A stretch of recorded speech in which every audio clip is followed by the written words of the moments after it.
Is it actually? Oh, wow. Oh my god! I'm just looking at... Hey, people. Hopefully they can hear us. Can I hear us? Can you hear us, Jam? Yes. I heard my Okay. voice. I got the ick immediately. You have a good... We were talking about this last night on Wolf and Megan's stream. Like, you have a good voice. You were talking specifically about my voice? No, not about your voice, about voices in general. Well, and Megan thank was like, you. both Megan and Wolf were like, I don't have good voice. And I was like, yes, you do. I'm And I sure think like they do have good voices, but it's just like hearing yourself because it's not the same Yeah. as what I'm hearing in my head. So it's like, Yeah. oh, who is that? See, it's a very unnatural state of being hearing your own voice because nobody sounds like what they think they sound like. So when you do, it's a massive reality check. And Which is our brains aren't brutal. designed for that kind of reality. Yeah, I sound great in here. Well, that's how everyone should hear me by default. And they don't. And that makes me upset. And it's rude. It should be.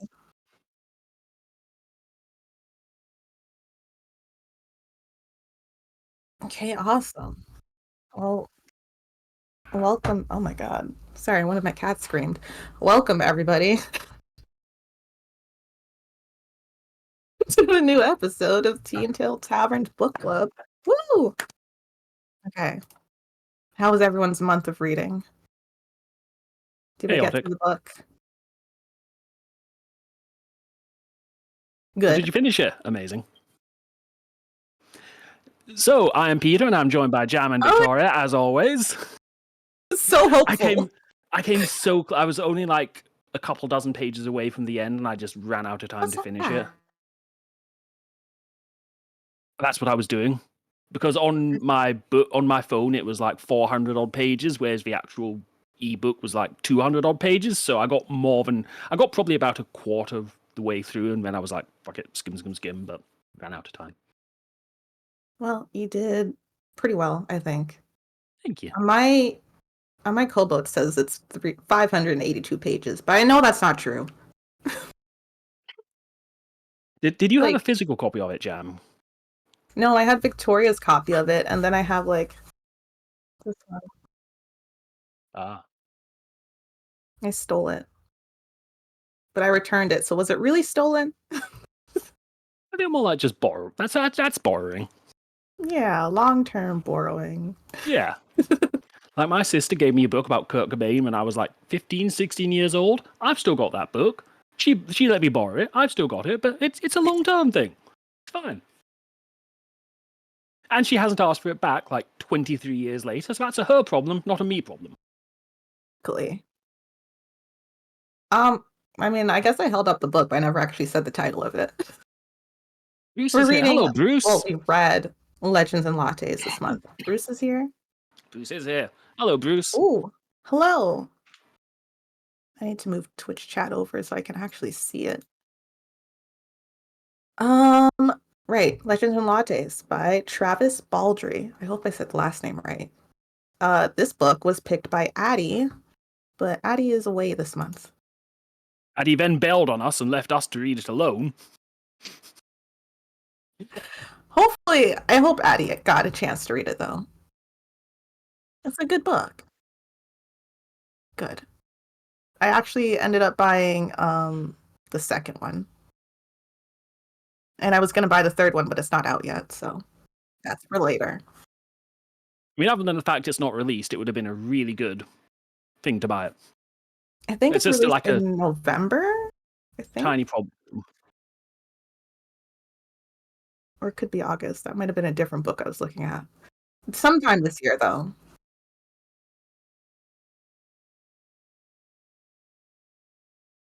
So, who wants to take us through Legends and Summary? Lattes? I can totally do that. And if you want to jump in, please do. This book was 29 chapters plus prologue plus an epilogue. So 31 chapters, really. Starting with the prologue, and also some of these names I might have said wrong. Oh well. We start with Viv, who was an orc. I forgot to write down their races before, but Viv is an orc. And she's part of this party of adventurers. And so we jump into, I guess, the last of Viv's adventure, where they're defeating this monster called a Scalvert. And she retrieves a stone that was inside of it. And then she's talking to Fennis, who we learn is an asshole. But anyways, she's like, this is the only thing I want from this adventure. Bye. And she kind of feels bad about, like, piecing out immediately after killing this thing, but she's got to do what she's got to do. So she leaves after 22 years of adventuring, which is fucking long. I cannot imagine doing that. Her party included Fennis, who's an elf. Rune, I don't know what Rune is. I didn't write it down. Rune is Rune. Tavis was Rune a human? Okay. I don't know. There's a point when they all come in and... Yeah, I have no idea. I don't know, I can't remember. Okay, that's fine. Tavis is a stone fae. Galena's a gnome. Is that really important? Not really, but now you know. Anyways, so we move on to chapter 1. Viv arrives at this city called Thun. She did a lot of research into where she wanted to go afterwards. She has this riddle, folktale thing that she had copied down that is somehow related to the Scalvert stone. It says, while nigh to Thaumic line, the Scalvert stone of fire draws the ring of fortune, aspect of heart's desire. So she's found her way to Thun. She's using a witching rod to find a potent ley line because she needs to bury the stone under it, near the ley line, so it can do its magic-y thing. She finds her way to this abandoned building, like the witching rod leads her to this abandoned building, which used to be an old livery. Is that how you say that? Livery? It's like a horse stable, I think. Yeah, I think livery. There's not much difference. Live, live, love. Got it. Okay. So she gets to this building. There's this old woman snooping around. Well, she's not snooping around. She's outside of her home sweeping, which is her version of snooping, really. And she keeps staring at Viv. Viv checks out the shop. Then she goes to the woman and she's like, where can I find the owner of this nasty-ass building? This woman's name is Lainey. And she says the owner is some drunkard named Ansem. And to find him in a tavern. Rumor has it, Ansem is a shit businessman. I wrote that down, so I have to say it. Viv finds Ansem in the middle of the day in a tavern, drinking away. She pays him 80 gold for the building. And she tries to explain to him, because he's like, what are you going to do with this building? And he's like, Viv's like, I'm going to open a coffee shop. Ansem doesn't know what coffee is. And we quickly learn nobody in this town knows what coffee is. She kind of explains it's like tea, but not. Anyways, Viv now owns the building. She buries the stone under the library building. And then she goes shopping around for stuff. Apparently, orcs are not common in Thun because people keep staring at her. Kind of like shocked, but not like, ew, what's an orc doing here? Just like, oh my god, an orc. Anyways, this is day 1, and she's already starting renovations. I tried to keep track of the timeline, and it kind of gets messy. So, yeah. She learned about coffee 6 months prior when she was in a gnomish town, a gnomish city. I wrote the name down. It's like Azimuth or something. Yes, Azimuth. Anyways, that's the end of chapter 1. Chapter 2, the next day. This is day 2 in Thun. Okay. She's walking around town. She finds her way to the docks, and she sees a hob who is diligently working alone. We learn that hobs are shunned by humans because racism. Viv approaches the hob like... to add, or? What is a hob? Oh. Because that's the vast majority of my notes. Like, what is an orc? What is a hob? What is a stone fae? I don't know any of these terms. Like, I guess they're races and people and whatnot, but I just... What is a hob? Does anyone know? Instead of like Googling potential images, I just imagine these things. So I kind of assumed a hob is like close to a goblin, but I don't actually know. Yeah, they're quite Oh, short. like a I hobgoblin, know he's maybe. small. He's short. Because he that was would sitting make on a chair sense. and his feet didn't hit the floor. Victoria, you're you are muted. muted Am I? on Discord. Oh my god. I'm gonna kill myself. You can't hear that. What happened? Are you okay? I give up. I'm going home. What did you say? I don't think you were muted for very long, but I'm not sure. No, first I was just trying to get your attention that Peter wanted to talk. Then I said Oh. I'm gonna, because I can't deal with this shit anymore. But Okay. anyways, they're short, small, and hairy. Okay. Okay. Short, small, and hairy? Yeah, I don't know, according to Oh. Google. Okay. And is it short for hobgoblin? Because I thought it might have also been hobbit. I was like, that's a crossover I didn't know I think- existed.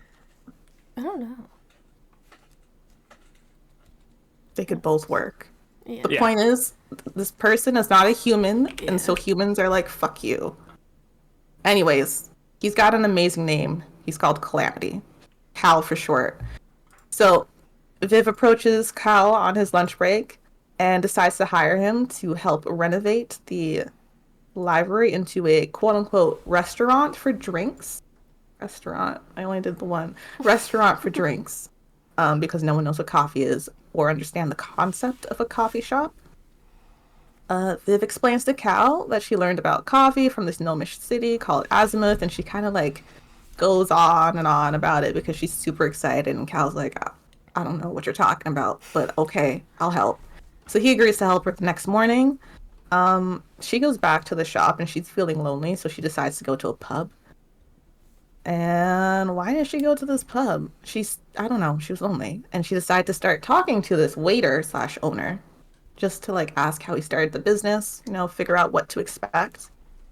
Day 3, this is the 3rd day, and soon Cal arrives bright and early to work on the tea shop, cafe. And he gives Viv a list of materials that he needs ordered. Viv rents a cart from a woodmill. They remove a bunch of junk and grossness from the building because it's like rotting, so they have to get rid of a bunch of rotting wood. A random man pays a visit to Viv's establishment to welcome her to the city. He's not a city official. Viv specifically asks, like, who are you? Like, are you a city official? Is that why you're welcoming me? And he's like, no, I'm not. Anyways, Viv and the random man avoid exchanging names, and the man leaves. Later that day, Viv's order of coffee beans arrive, and she starts gushing about coffee to Cal again, and Cal suggests maybe making a kitchen for this cafe in case nobody wants to drink the bean water, which is fair.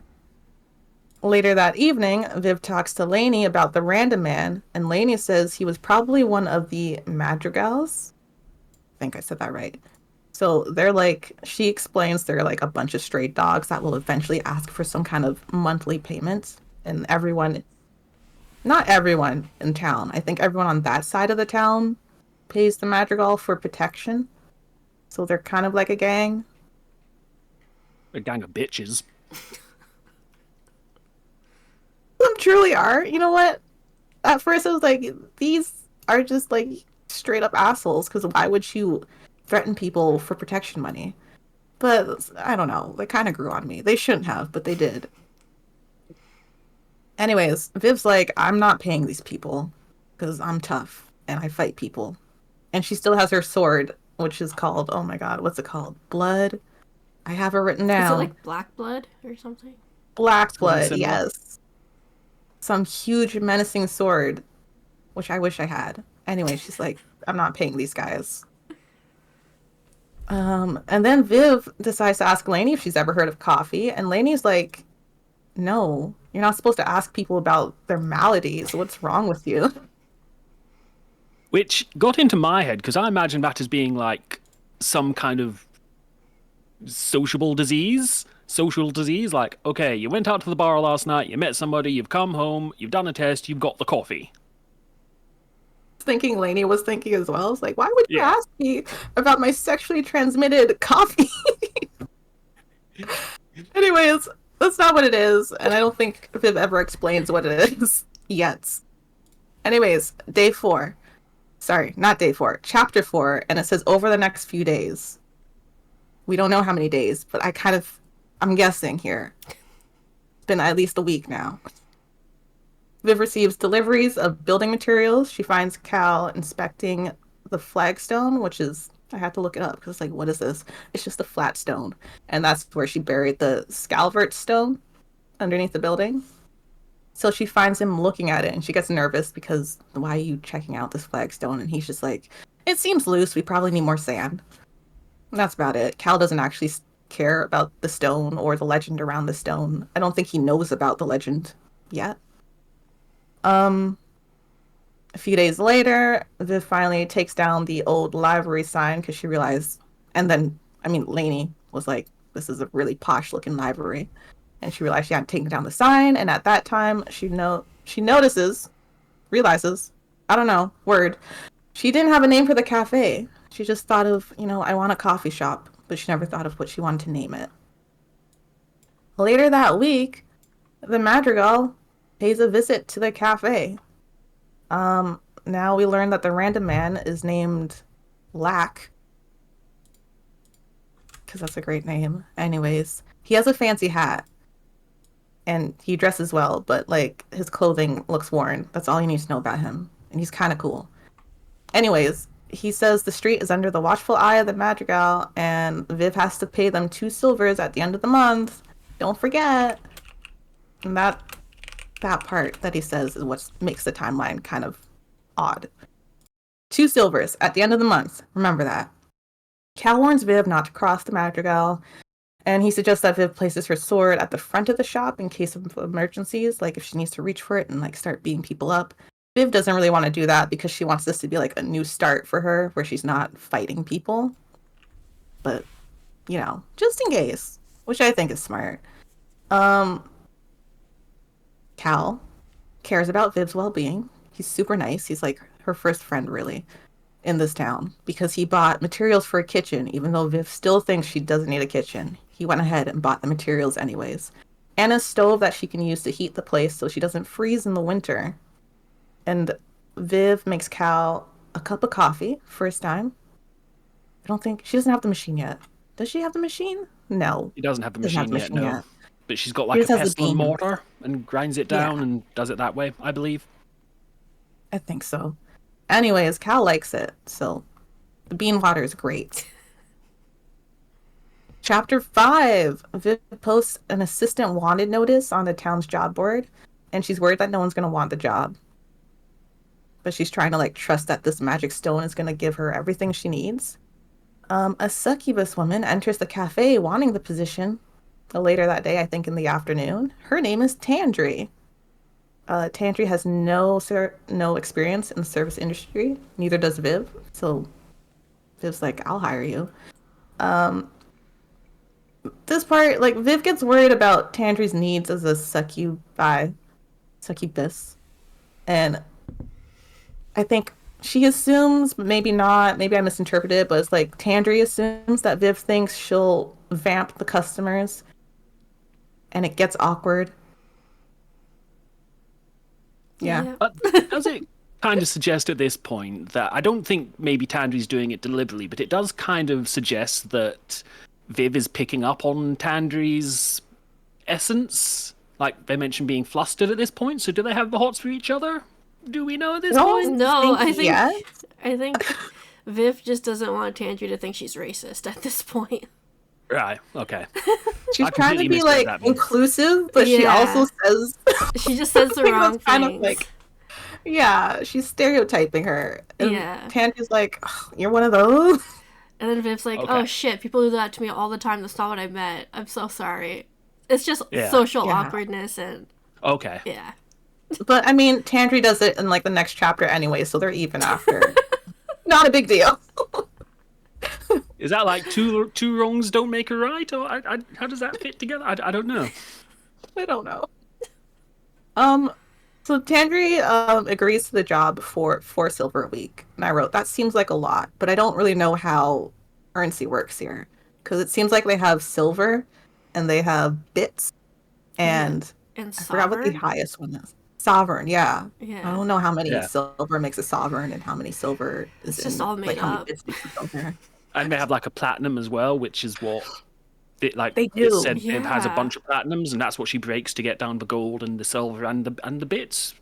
Is there Yeah, copper or so- is that no? I I believe assumed the maybe it bits was was copper. Okay. I don't know. So I assume She's we just can. got money. Yeah, maybe it works on like a pounds, pence, system or dollar cent system. Yeah, maybe. Because I was thinking the copper is the bits, like how in Canada we call like a loonie a buck sometimes. Well, that's an American thing, isn't it? Anyways. But then in Moving Canada, you also on. have the toonie, which is $2. Is that right? Yeah, Yes, I got to Did think it about to Canada do with a little bit now. loonies? Right. that's a great name.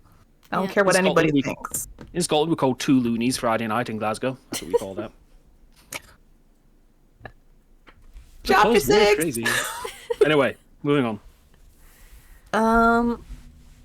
Okay, chapter 6. Tandria arrives for work the next day, and Viv's like, the cafe is not open, there is no work. And Tandria's like, well, I can help open the cafe and like buy stuff. So she takes Viv thrifting for items. When they return to the cafe, Rune is waiting for Viv with a crate to deliver. It turns out it's the coffee machine. Rune's brother runs the carriage post in Azimuth, so I think Rune might be a gnome as well. Not sure. It said that Azimuth he's is, like, kind the of gnomish city. short, I believe. He was mentioned. He Yeah. was mentioned as being a short fella because he's up on top of the box with his legs dangling. He is. So he's there, saw Viv's name on like the list of deliveries and decided he wanted to deliver it himself, just to like also check up on Viv because of the way she left. So Viv apologizes for that, says like, you know, we're cool. You can let the other people in the party know, except Fennis because he's an asshole. And Rune leaves because he has shit to do and places to travel. But he does give Viv a blink stone in case she ever needs help from the party, or in case she decides she wants to join the party again. This is a thing I had another question about because I get we're in a fancy world and there are no rules, but is this stone he gave her like a common thing, or is it kind of rare? Because I didn't know the significance of this. Like she throws it in a fire, it notifies him she's in trouble. But is this like a common thing, or is it quite rare? Like, because if it's quite rare, that would explain the depth of their friendship more a little bit. But if it's just to a penny, it's like, okay, see you in a bit if you're in trouble. Bye. It doesn't say. Because like Okay. each Yeah. world, it would be different. So yeah, if it doesn't say, we don't know, unfortunately. Okay. I feel like in most fantasy places, there's always like in fantasy worlds, there's always like a stone that you use to communicate with. Yeah. But yeah, in this world, it doesn't say if this is like a rare object. So I don't know. Okay. There's going to be a lot of this type of question because I know nothing, so buckle up. Totally fine. After Rune leaves, Viv teaches Tandria how to use the coffee machine and helps Tandria brew her first cup of coffee. Tandria likes coffee. Yay! Chapter 7. Cal and Tandria meet for the first time. Cool. It's the next day.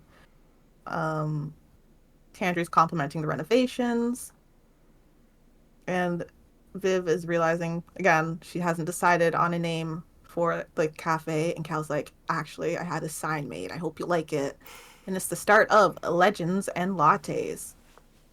And then I wrote, That's the Cal name is of the the book. best. Yeah. Cal's End amazing. credits. I love him. Cal's like the best character. I mean, the second best. No, he's tied for first. In my books. So who's first? Yeah. It's between him and Amity. I Is it figured. Amity or Amity? Yeah. Amity. Yeah, I had Yeah. to. And Thimble. Too many good people. I wasn't hot on Thimble's Thimble. great. I love Oh, him. you're a hater. We'll get to that. Yes. Anyways, Viv makes a latte, which is milky bean water. I don't know if that is accurate because I thought coffee and milk was just coffee and milk. Oh no! Maybe I don't know because what of a like the latte is. top, it's like more foamy. Yeah. Oh, The way yeah, I 'cause, like, understand a latte. Yeah, is it steamed milk go on ahead. the top? Yeah, it's got like frothy milk on the top, but there's also more milk than just a regular flat white coffee. That makes I it just know creamier. they have designs, and that's all. It's frothy, and it has a design, and you drink it. And there's competitions for designing latte art. Oh, Like there's latte art championships. I would love to see some. We absolutely should. Let's get press passes and go. Maybe one day. We'd have to find one. Cal and Tandri love the latte. Tandri says there's gnomes in Thune, so she's wondering why they haven't been selling coffee before. No one figures out why. They're just like, I don't know. I'm gonna do it though. Well, Viv's gonna do it. The day before Viv officially opens the cafe, so next day, the day before she opens the cafe, Tandri should suggest that she advertises to draw in customers. Viv didn't think of that. She's just like, well, people walk by the street. They'll notice the cafe. And obviously things go poorly, but we'll get into that in a second. Lainey visits with baked goods, and she leaves before trying any coffee, because what the fuck is that? Cal decides he's going to head back to the docks because he's done with the renovations. And let's see. While Viv and Tandri are talking, someone/thing sneaks into the shop and steals the fig cake that Lainey had just delivered. Chapter 8, Opening Day. I think at this point, no, not yet. Let's just go with opening day. The only customer to the cafe is Cal and Lainey, which is sad. Tandri suggests that Viv commissions posters to advertise, and she designs some amazing posters because Tandri is just awesome. And then Viv pays a visit to the Scalvert Stone because she's like, make this cafe successful, please. What are you doing? Lax strolls by with a gate warden. I don't think they ever really explain what a gate warden is, so I'm just going to assume it's a cop. Pretty much, yeah. Anyways. Yeah, they're just walking through the street. They weren't, like, trying to pester Viv in the shop. But he notices Viv's sword at the front of the cafe, and he reminds her that she has 2 weeks to pay up. So, from buying this library and turning it into a cafe, it has been 2 weeks. Because he specifically said, end of the month, you gotta pay up. It's been 2 weeks. Remember that. Viv has trouble sleeping that night. Because she's, like, worried about the success of the cafe, etc. Anywho, the next morning, there are 3 customers waiting outside of the cafe because Tandri is advertising free samples. And of course people want free things. Later in that afternoon, there's a student from Ackers. We don't learn his name yet. He enters the cafe. He sits at the table for 3 hours. He doesn't try a sample. He doesn't even buy anything. Not that he needs to. So rude. That's bad business etiquette. I don't know. Don't do that in real life. Viv goes out to buy a chalkboard and some chalk so Tandri can draw a menu for the cafe. Chapter 10, Day 3 of the cafe being open. Brings more customers for free samples, so they're still doing free samples up until today. Today is the last day of free samples. The student from Ackers University, his name is Hemington, he returns, and Viv and Tandri ask him what the fuck he's up to. Like, why are you sitting in my cafe for 3 hours and not ordering anything? And he explains that he's been measuring the nexus of the ley line under the cafe because it's been really stable, and that's odd for ley lines. And then Tandri informs him that this is a place of business and only for customers, and only customers can use the seating area, so fucking have a free sample. And Hamilton's like, I would, but I don't fucking like, not rude. Sorry. He's really nice. Hamilton's like, I don't like hot drinks.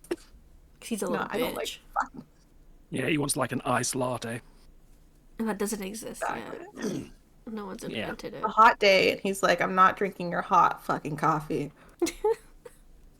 Which in fairness, I can kind of understand. Yeah. I don't condone it. Like, he's doing a typical student thing of just rocking up and thinking he can sit there all day monopolizing a space. Seat. But... yeah. It's not a freaking library. And there is a library in the town. They mentioned, like, Viv goes to the university library, I believe. So they have a library. They have a whole university they can use. He could sit outside. So Touch a some dire grass, cat man. suddenly appears in the cafe. I don't know the size of this dire cat. Um, yeah, I just know it's there and I want one. And it might be a sign of good luck. And that day, Venice enters the cafe. For those who may have forgotten in this short time period, Venice is the elf who was part of Viv's old party. He's in the cafe because he heard about it from Rune. He wanted to check on what Viv was up to. Not that they've ever been friends. I wrote that he's described like the main character's one-sided love interest. Specifically because the quote, okay, so Fennis strode into the shop, hands behind his back, his perfume trailing like a... Why did I say Clark? Is that what it was? Probably I don't know. cloak. Like a cloak. His hair was pinned up fashionably. Expression arc. The elf had always possessed a regal bearing. I was like, who is this? Why would she describe him like that? I think just to give him this is your enemy. Oh, I think just to like show that like he's very like pretentious and stuck up. True. And that's why Viv doesn't like him, because like Viv is so like chilling down, like she's just more relaxed. Viv's grounded. Yeah. So just to I guess show how opposite they are. That's fair. Because if it was me, I'd be like some bastard. This little bitch thought he could walk into my shop. Some old fucking hoe who I absolutely hate and I never want to see his bitch ass again just strolled on in like he owned the place. Well, fucking do on your own shit. The description was too positive. Make it terrible, because he's terrible. Yeah, boo this man. Whatever. When Fennis leaves the cafe, the dire cat... Wait, I've missed the whole part. Sorry. So apparently Fennis is a prick. I wrote that in the summary. And he calls the dire cat a thing. So the dire cat's still in the cafe and is growling. Not hissing, just like growling, and it sounds like thunder. The dire cat does not like him. And as soon as he leaves the cafe, she calms down. And Tandri decides to name the cat Amity.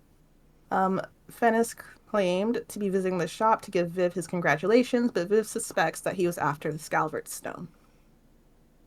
Chapter 11. This is day 4 of Legend and Lattes being open. There are repeat customers and new ones, and they're paying for their drinks without complaint, which is great. It's not busy, but they at least have customers in the morning. Has while Tandri... Rat Boy rocked up, yeah. When does he... Not yet. Okay. He has not rocked up yet, but he will eventually. He's on his way? He's on his way. Okay. While Tandri looks after brewing drinks, Viv is talking to a Rat King customer, Thimble, and asks if he could bake snacks for the cafe. He's rocked up. A creep of a man named Kellen from Ackers, also the university, decides to enter the cafe and harass Tandri because he's incapable of controlling himself and his lower bits. Yeah. Am I wrong in getting the impression that this was almost like a thing that he was interested in, and she was like, I don't do that anymore, get wrecked, you bitch, and shit like that? Yeah, I'm not really sure because they don't go into it as much. So I'm not sure if he was just into Tandri because, oh my god, a succubus, that's hot, I need to hit that. And he's just a creep because of that, or if they ever had some kind of relationship and Tandri broke it off and he's like, no, I still want you. Yeah. But for other things. I feel like he's definitely putting bad energy into it. Yeah, I don't think they ever got together. I think he's just... Ooh. Exotic. That kind of guy. He wants to suck you her boss. I'm sorry. That's the worst thing. Oh, that's gross. Okay, I grossed myself out there. I'm sorry. It's okay. Tandri knows this fool, unfortunately. Viv kicks him out, saying she doesn't want to serve him, and it's, her cafe, so get the fuck out. Kellen implies that he's part of the madrigal, and eventually everyone has to serve the madrigal because everyone's going to pay the madrigal. And Viv's like, fuck off, haven't done it, probably won't. The next morning, Thimble arrives with cinnamon rolls. The rolls are so good that Viv hires him on the spot for 4 silver a week and free coffee. Anytime he wants. All the coffee he wants. chapter 12. The next day. It's the next day. Day 6 of Legends and Lattes. Viv accompanies Thimble to gather ingredients so they can make more cinnamon rolls. Thimble might be a caffeine addict because he's like, here's a list of the things I need, but first I want some coffee. She doesn't say it in that many words. That free coffee deal is absolutely going to bite her in the ass because that is a loss she's taking there. Like, a cup or two a day is fine, but he is into the coffee. There is no way he's just taking a couple. He is taking them for every penny he can. And good for him, I guess, but also it's bad business. That's all I'm saying. I think he kind of makes up for it because the coffee is like one bit, and then his cinnamon rolls are like 4 bits. He like more than makes up for it. He makes them so much money. That's true. Yeah. It's Thimble's business. It's like some coffee on the side. Just letting your employee have water while they work. Like, yes, technically you have to pay for the water, but like you're not gonna tell them no. But we don't know how much the beans are. So maybe the beans are expensive? And there's the shipping with the beans as well. I assumed if the beans were expensive, the coffee would be priced higher. Yeah. Yeah. But we're not sure how much the beans are or how much any of this costs. Do we know any economic students or any economic people that we can ask about the supply and demand of the coffee in a magical world? You know what? If I finish the second book anytime soon and it gives me any more insight, I'll let you know. Amazing. It's more bookstore than cafe, so maybe not. We'll see. Yeah, I don't think it does. But it's good. Yeah. But he is definitely addicted to the coffee. Like, he had a taste and he's gone. We've lost him. So some people have entered the cafe because of the scent of baked goods, and Lainey visits as well. And she's super relieved that Viv got a baker to help her stay in business. The cinnamon rolls sell out almost instantly. Chapter 13, the next day, business is booming because cinnamon rolls, kind of coffee, mostly cinnamon rolls. Cal visits, and Viv asks if he could figure out how to cool down the cafe while the stove is on because they are just sweating. Which, I guess, fair. The stove is on all day to make these cinnamon rolls. A terrified bard named Pendry asks for permission to play in the cafe, and his music is offensive to the ears. He runs away. So, I mean, I wish I could have heard, like, what kind of music he was playing at that instant. I feel like it was probably more, like, metal. Because she says, like, it's not bad. Like, it's good. It's just so different and so, like, not what they were expecting. So I feel like it has to be, like, metal-ish. I thought kind some kind of... I of... was thinking as well. Especially because his lute is described as having metal in it. Like, Viv and Ortandry had never seen a lute like that. So it was some kind of... I assume some kind of metal or some kind of rock. Good observation, because I didn't clock that at all. I just know they were talking about the lute, and I was like, tell me about the music. Yeah, that was like kind of like an electric guitar versus acoustic. Yeah. Yeah. I also had the question, like, a bard just kind of plays, like, the difference between a bard and a busker is a bard just kind of plays for the fun of it, whereas a busker, you'll toss a copper or whatever in their thing, so he was just playing for the fun of it as a bard, as opposed to trying to earn money. Yeah. Okay. At least at first. He just wanted to be able to play somewhere. Yeah. So, like, when he started playing, some customers had gotten up to, like, maybe leave. And then Viv approaches him. It's like, Pendry, what's going on? And he's like, oh, shit. And he runs away. A gnome is playing chess by himself while Amity lays curled around the base of the table, purring. This gnome, I could not figure out. And I hope one of you did, because I don't know. I just wrote time-traveling gnome? Yeah. Question mark? I hope they talk more about him in the new book. Because, like, he definitely, like, says things that it seems like he is a time traveler and that he already knows kind of, like, what's going to happen. Yeah. Yeah, I definitely picked up reading on this that as well. book. And I was like, did they talk about him at the beginning of the book and he's experienced something already and now he's coming back again? Like, well, who is this guy? Anyway, I also he thought has this maybe gnome. he had some kind of sensitivity to the ley lines, and the ley lines were whispering to him, which is why he was at the cafe. I know that's a very Maybe. implied thing, but maybe they'll expect it'll be expanded on later. But that could have happened. Possibly. He's just a cryptic gnome. He knows things. Chapter 14, the next day, which is what, day 7? Day 8? I don't know. The next day, Thimble requests that Viv gather different ingredients so he can create something called thimblets because they're trying to figure out how to have a different kind of like pastry or baked good that doesn't need to be fresh all the time. So thimblets can be kept in a fridge, icebox, whatever they call it in this world. Can be kept overnight, so it doesn't have to be baked right away. Cal visits the cafe again with an expensive solution to the heating problem, which is called like an auto circulator, some kind of device that I think was made by gnomes and is usually used on like ships, something like that.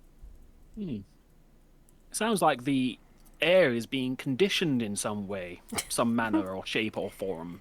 No, that Don't know can't what that be it. means. I was imagining, like, yes, it's an air conditioner, but then I was like, what if it's just a fan? I think it is just a big fan.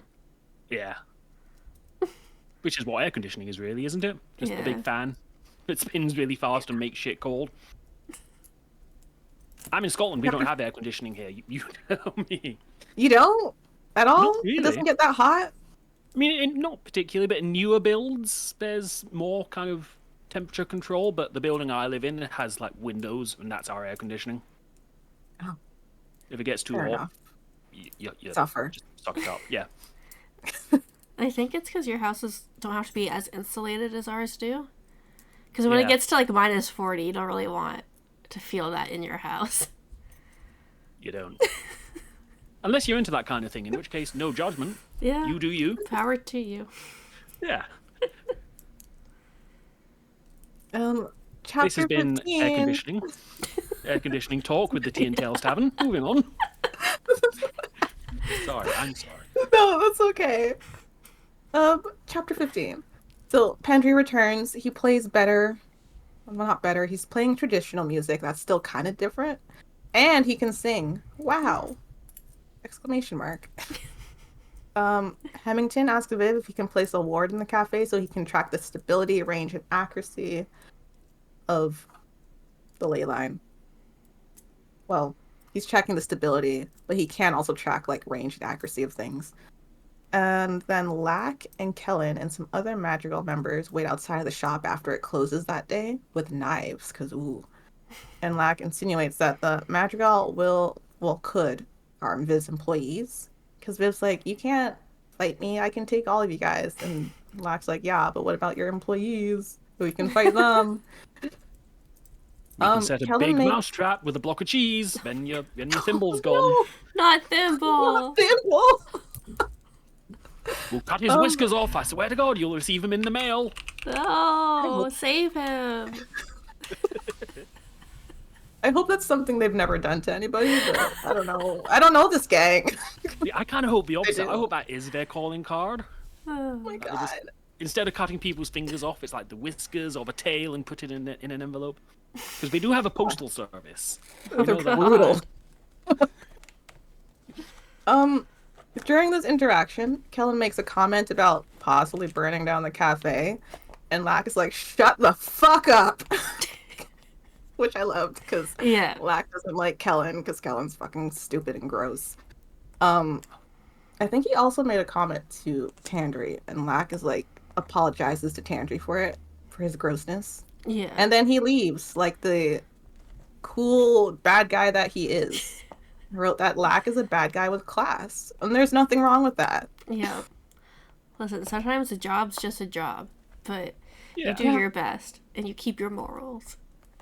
Yeah. Exactly. It's If like you I become a apologise bad for- guy, I aspire to be like him. Yeah, the best of the bad guys.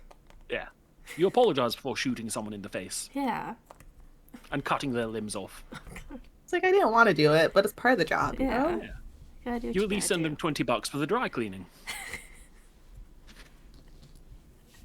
I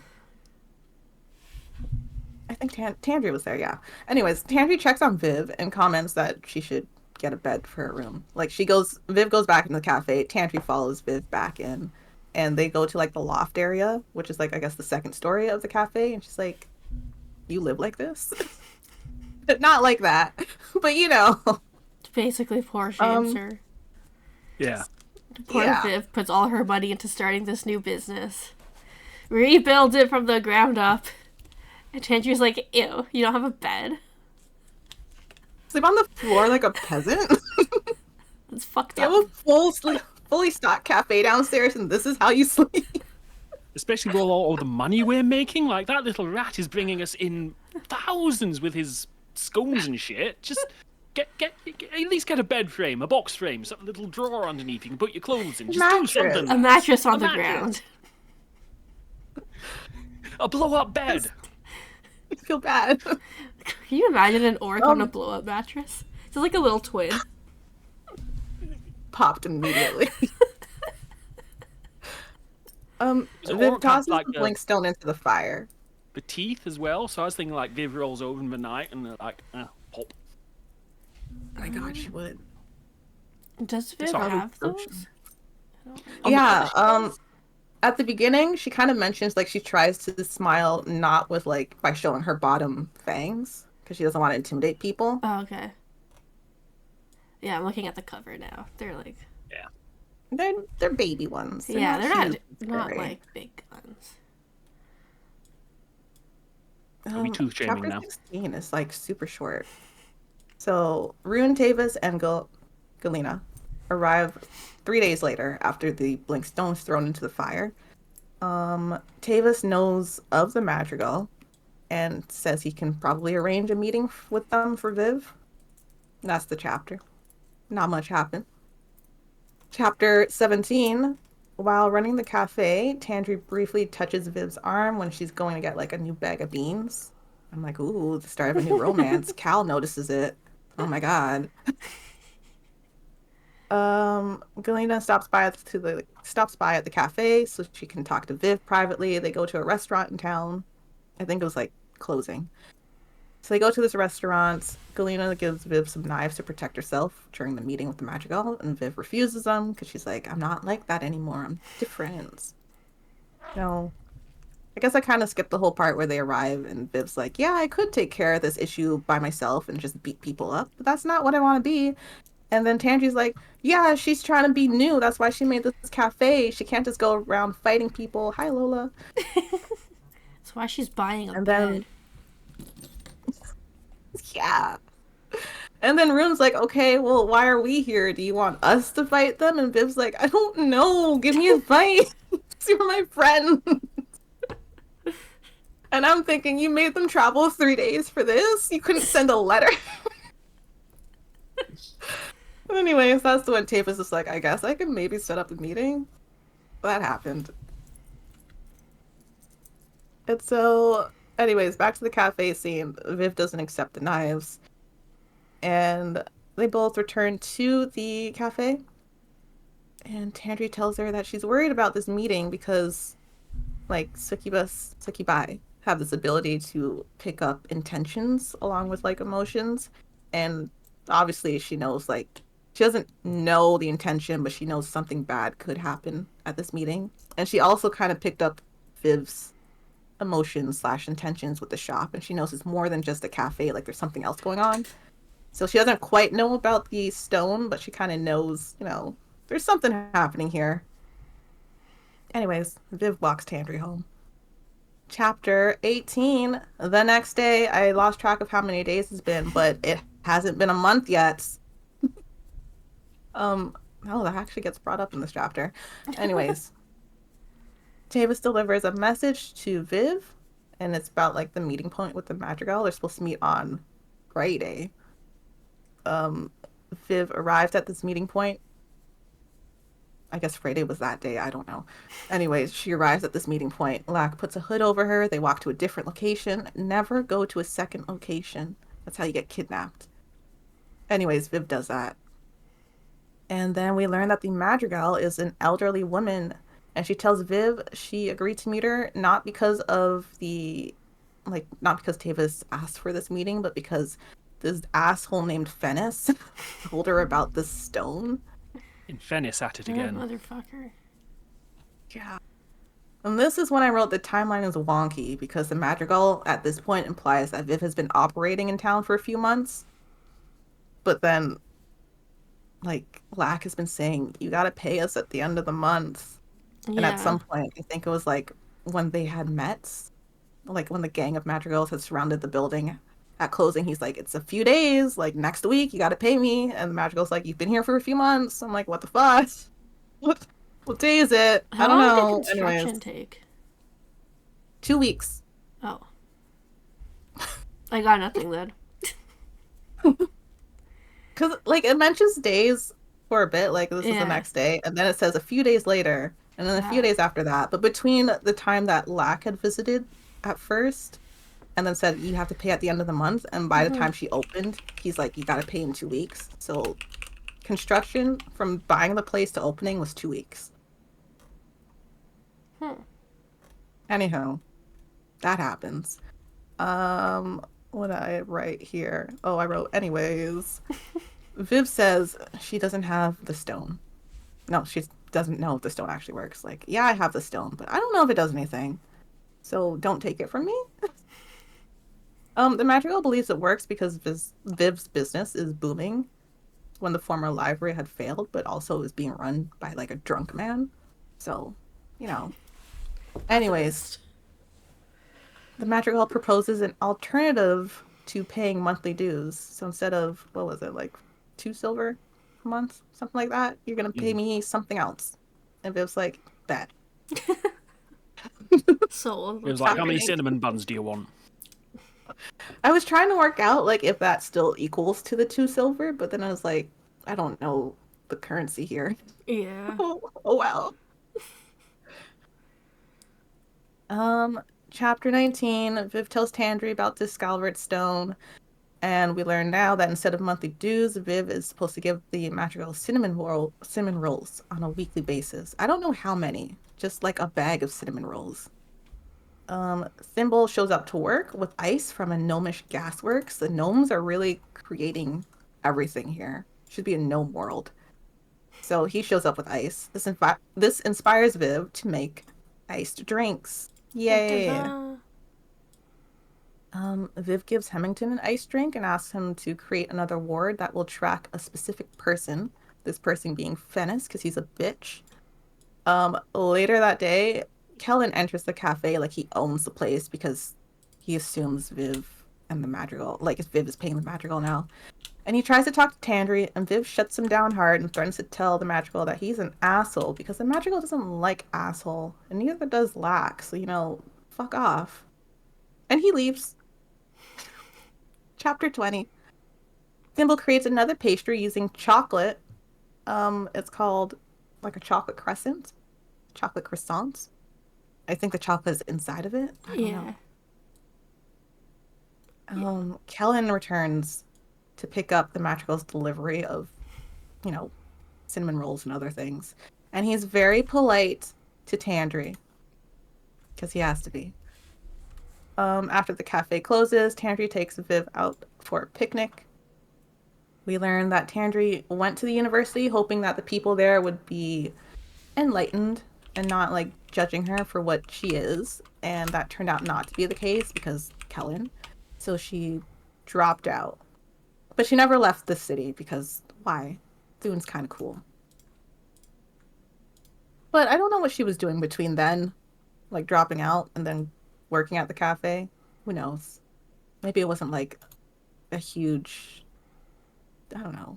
She dropped out the week before she got the job. I don't know. Anyways, the date ends with a romantic pat on the shoulder. Chapter 21, the next day. Thimble creates croissants, and Viv decides that Thimble needs a bigger kitchen, but they don't have space for a bigger kitchen. Hemington finishes setting the ward, and when it's triggered, Viv is going to feel allegedly a gentle tug, on her right palm.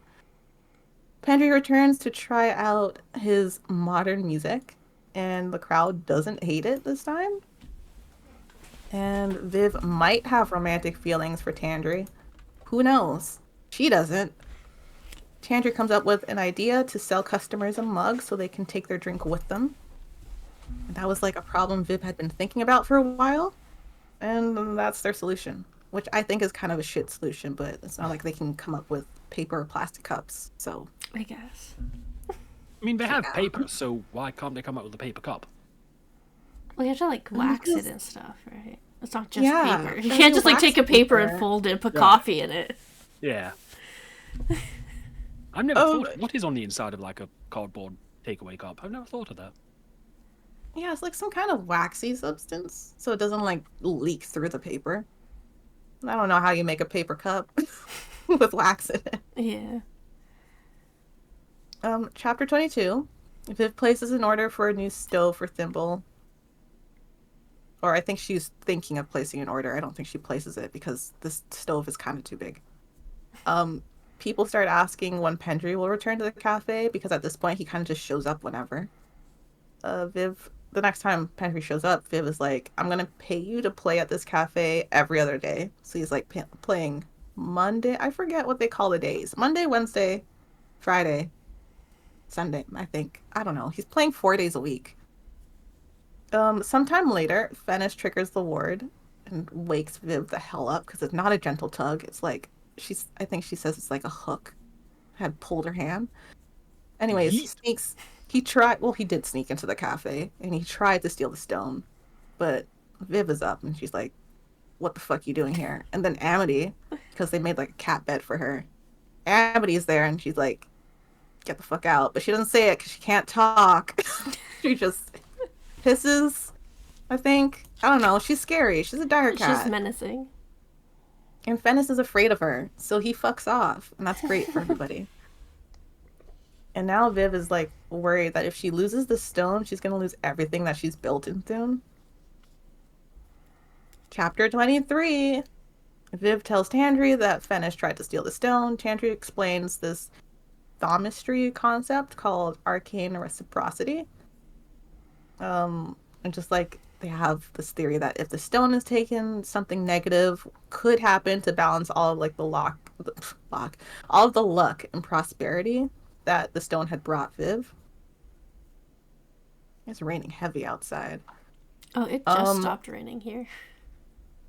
Lucky. I mean, I guess it kind of just started, but damn. What part am I on? Viv is on edge for a bit. She's on edge for like a week or 2 or 3. Who knows? I think it's a week.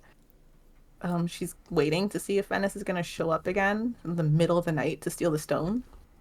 And then one day, the Madrigal, like the woman in person, visits the shop and subtly warns Viv that someone is planning to endanger the cafe in the next few days. I mean, she doesn't say it like that, but she's like, hey, you should be careful. But I won't tell you why, but you should be. And Tandry decides she's going to move in with Viv for safety. I mean, it is, but you know.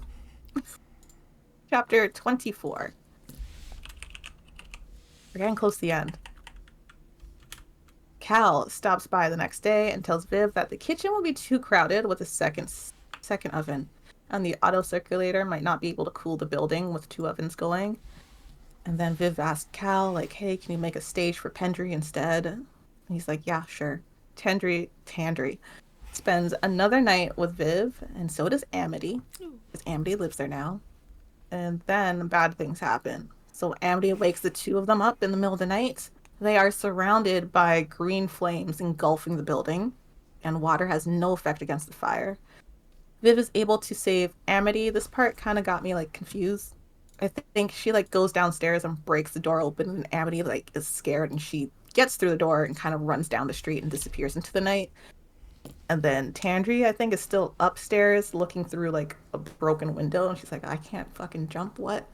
So Viv goes back in, gets Tandry. As she's like running through, she checks for like the flagstone. Like she doesn't go there to check, but she looks in that direction. She thinks maybe the stone seems to have been disturbed, but she can't tell because she's got get out like this building. Anyways, she saved Tandry. They're outside. Building's on fire. Chapter 25. The cafe continues to burn until dawn, even though the Gates Warden and Ignimancers have been trying their best to put out these magical flames. Eventually, Viv is able to go back into the cafe when the fire is like done, and she checks the flagstone herself and confirms that the Scalvert stone is no longer there. And then I wrote, Viv is in shock, question mark, because she seems to be. It's kind of like numb and things are happening and she's not really paying attention. She's like, what the fuck? my shop burnt down. What the fuck? So like things are happening while Viv is in shock. Cal transports the coffee machine to somewhere safe, and then he comes back for Viv and helps to like bring her to Tandry's home, and then Tandry like looks after Viv until she falls asleep. And then Viv wakes up and she's like, I have to go back to the cafe to confirm something. She goes back and she sees like black blood. I think it's just not the whole sword, just like the fuck's it called? Like the leather the blade. grip. Oh, the leather grip is melted. Like it's just gone. And then yeah, it's all like wonky and shit because it was on fire. Yeah. It's just like warped and she just drops it. She's like, well, fuck. There's that. Chapter 26. Woo! After 3 days of bed rotting in Tandry's room. You know what? She deserves it. She's worked hard. In an actual bed as well, by the way. Yeah, first time in a real bed. Big day for her. It's been a month of her living here, but maybe several months, because who knows? And now her building, her cafe that she poured all of her money and savings into is gone. So it's a good thing she didn't buy a bed. Bed rotting. You're right. Cal visits and like talks to Viv about restoring the cafe, and Viv's like, why the fuck should I? The stone is gone, so there goes all my luck, and even if I had the stone, I've got 7 sovereigns left to my name, which I guess is not a lot. I don't know. I feel like it's a lot, but not enough to redo everything that she's done. Mm. Yeah, because now it's like not like she's working with the building there. She has to build the building. Yeah, she probably has like a couple grand of like regular dollars where you're like, yeah, that's a lot of money, but like, what am I going to do with $2,000 to rebuild everything? You should just buy a coffee cart. Set up a couple of lawn chairs on the ground and just, it'd be fine. That could have worked. But she's more of a like, go big or go home kind of person. He's like, zero luck, 0 fucks. Yeah. Anyways, so Cal eventually gets Viv out there to like start clearing away the rubble and just get equipment and materials from who knows where. Cal says he got like some stones. I guess stones for the base of the cafe, I'm not sure. Anyways, he got them from a quarry in the river. So they're just looting places, which is fine. River I thought of it as like, because she's become such a staple in the community, people were like giving it to them. Yeah. Yeah. So I don't think they were like, looting. People... I think it was like, or Cal was just paying people for were... it.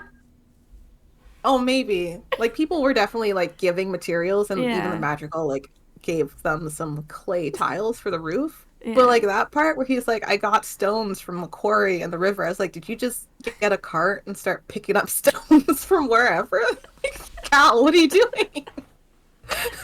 Well, you know what? You probably paid for them. The owner of the quarry is like, hey, you, get out of here. And he's like, no. Hey, who's going to tell Cal? Are they going to put the rock? Like the end of It's a Wonderful Life, where it's like, oh, Merry Christmas, move a house, gosh. Everyone's just giving him shit. Oh, also, Cal had made plans to rebuild the cafe better than before. Not really bigger, but like at least I'll have space for a bigger kitchen. And then Pendry, we find out that his family business is stonemasonry, so he's like a great help with that. And he shows up like every other day to help rebuild this place. Hemington sets a ward in the foundation of the new cafe against fire because we're not burning this place down again. Chapter 27. Viv receives an anonymous delivery of clay tiles. This is from the Madrigal. During the construction, Darius Durius, which is the chess playing gnome, visits. And he tells Viv Viv tells him about the Scalvert Stone. And he's like, oh, I know about that and the legends around it. And it's kind of been like misconstrued around the years. And he says that it brings people of like minds together, not really like giving them wealth, that kind of thing. So he says, you know what? If some random asshole stole the stone, oh well, it's gonna bring like minds to him. So It turns out the magic was in your heart all along. It was the magic of friendship. Aww. And the friends we made along the way. It was! Oh my god, you killed Peter! Oh no. Wow. Amazing. Nothing needs to be said. It's the end now. Yeah, that's it. We're done. No! See you next week. We gotta See you next month. A few days later, Rune and Galena deliver the new gnomish stove after receiving a letter from Tandry that explained everything. Like the building burnt down because Venice set it on fire. And they're like, fuck that guy. Chapter 28. The cafe reopens sometime in the autumn. Cal salvaged the original store sign and the blade of black blood. Put them together to make a better sign. And everyone returns to the cafe because we love that place. Yay. To thank Tandry, Cal, Thimble, and Viv. This is chapter 29 now. Viv gives them equal partnership of the cafe because they deserve it. Because friendship. And then Viv shows friendship, yeah. And then Viv shows Tandry that she made herself like her bedroom with a bed. And also a second bedroom if, Tandry wants to move in. And then they kiss. Ooh. So really, do they need that second bedroom? Smooching. Probably not. Well, they do need that second bedroom as just a second place to do it when they get bored to do it in the first room. I guess variety is the spice of life. And now we're at the epilogue. Fennis returns to Thune. I don't know if it was in autumn or in the winter, but when the cafe reopens, he returns because he's like, what the fuck? How is she still successful without the stone? Was I like a fool to believe in this? And if Viv believed in it and she's a fool, then what the fuck does that make me? Because superiority complex. And then Lack rolls up and he's like, the fuck you doing in my city? It kind of chases Fennis away, but then Amity shows up. She's like, what the fuck? And she kills him, I think. I mean, it doesn't say she kills him, but I like to think she killed him. 100% she did. That's the end. Hopefully she did. That's the end of the story. For now. Yeah, but tell that November. epilogue. I forgot. Yeah. That epilogue scene is like the post-credit scene in a Marvel film. Yeah. Actually, yeah. Peter, when you read the book, how far did you get? I got to... I forgot to ask before I started the whole summary. Where did I get to? I definitely met the bard who came in. And I think she met the Madrigal. Because in my head I was thinking, welcome to the family Madrigal and shit. It went full Encanto in my head. I was like, hey, where's Bruno? Oh wait, we don't talk. So I think I'd met the Madrigal. So that's as far as I'd kind of gotten. Okay. Cool. Well, that's the epilogue. Yay. To be continued. Good job, team. Not really, though. Isn't there a second book? I guess now? Yeah, but I think it's a different group of characters. I don't know if we're gonna hear about, the Cafe Legends and Lattes. Maybe we do, but... Second one is bookshops and bone dust, so I think. Could be wrong. So the second book is a prequel, so it's still about Viv. It takes place before Legends and Lattes. But the new one, I don't know who that's about. That'll be interesting. Yeah, I don't know if I care that much about prequels, not just in book form, but in movie form as well. It's I don't care that much about who they were before the first time we saw them, really. Fair. I also don't really like prequels, because, why not just give it to me in the order it should be, right? Yeah. Give me the prequel, and then give me the other stuff. But... Yeah. We'll see. Sometimes I like to read about backstory. Yeah. What? This prequel is worth it. I liked it. 10 out of 10. Okay. Definitely gonna read it because I bought it. So. Shall we take a little break and then come back and do the questions? Sure. Absolutely. Sorry, I started reading the summary for, well, I guess like the back of the third book. Oh, okay. I got distracted. I was like, I need to know who it's about now. So, anyways. That's fair. All right, we'll be right back. I'll swap this over.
Okay, we're back. And everything seems to Welcome still back, be working. team. Yeah. Hell yeah. We are back. Every so often I forget that there's little skulls in the smoke, and I'll see them and be like, that is adorable. Terrifying, but adorable. From when we still played D&D. Oh my R.I.P. god. We're gonna play today though. We are. I'm excited. Huh? You're playing? Yeah, I don't stream yet though. Yeah, it's not streamed. It's with I Dylan like and 'em. his friends. Yeah. Oh, before we jump into questions, Yeah. talk about any moments/notes that might have been missed during the summary. Did I miss anything? The only thing I could think of that honestly was not important, but Hem finally decides he likes hot coffee. And I feel like that's a big moment for him. Yeah, everyone comes around to coffee really easily. Because it's like autumn and it's colder, and he's like, Yeah. actually, I want something iced. Yep. Other than that, I don't really think so. Awesome. I don't think so. Yeah, like Viv finally tells everyone about the stone, because at first she'd only told Tandri, and everyone was just like, okay. They didn't really care. Because no one knows what it is. Like, it's just like such an old legend. So, yeah, that's all I got, And then though. the gnome, the time traveling gnome was like, oh my gosh, these Scalvarts were like hunted to extinction for these stones. Yeah. I mean, he's the only one that knows about it, really, because, I mean, he's a time traveler. Okay, I thought of one more. So the time traveling gnome, there's a phrase that it says something about like a ring of fortune, and so that's why Viv thinks that like, oh, this is gonna like help me make money. But then the traveling gnome is like, well, actually that's a sea fae saying, and they actually mean like it'll bring you like it'll bring you friends, and like it'll bring good people to you, and so that's what it did. That's how she got Thimble and Tandri and Cal. Like everyone just kind of converged there. Yeah. And so then he's like, it'll bring people like you. And so then when Fennis steals it, one of her old friends is like, oh, so it's just going to attract more Fennises to him. He's not actually going to get good luck. It'll be mostly like he's attracting bad luck. But then he gets eaten, so it doesn't really matter. Poor guy. Fuck that guy. Fuck that guy. Yeah. Yeah, that's all I can think of. I can't think of anything. I think you pretty much nailed it. Awesome. Let's go on to question 1. Woo. All right, I'm very excited to know everyone's casts as well. Me too. That's always my favorite part. Yeah. How much did you know before you picked it up? Is that do you wanna go before first? it was chosen for book club? Because we both have read it. Yeah, me and Jam have both read this book. Oh, okay. So How I much knew. did you know, Peter?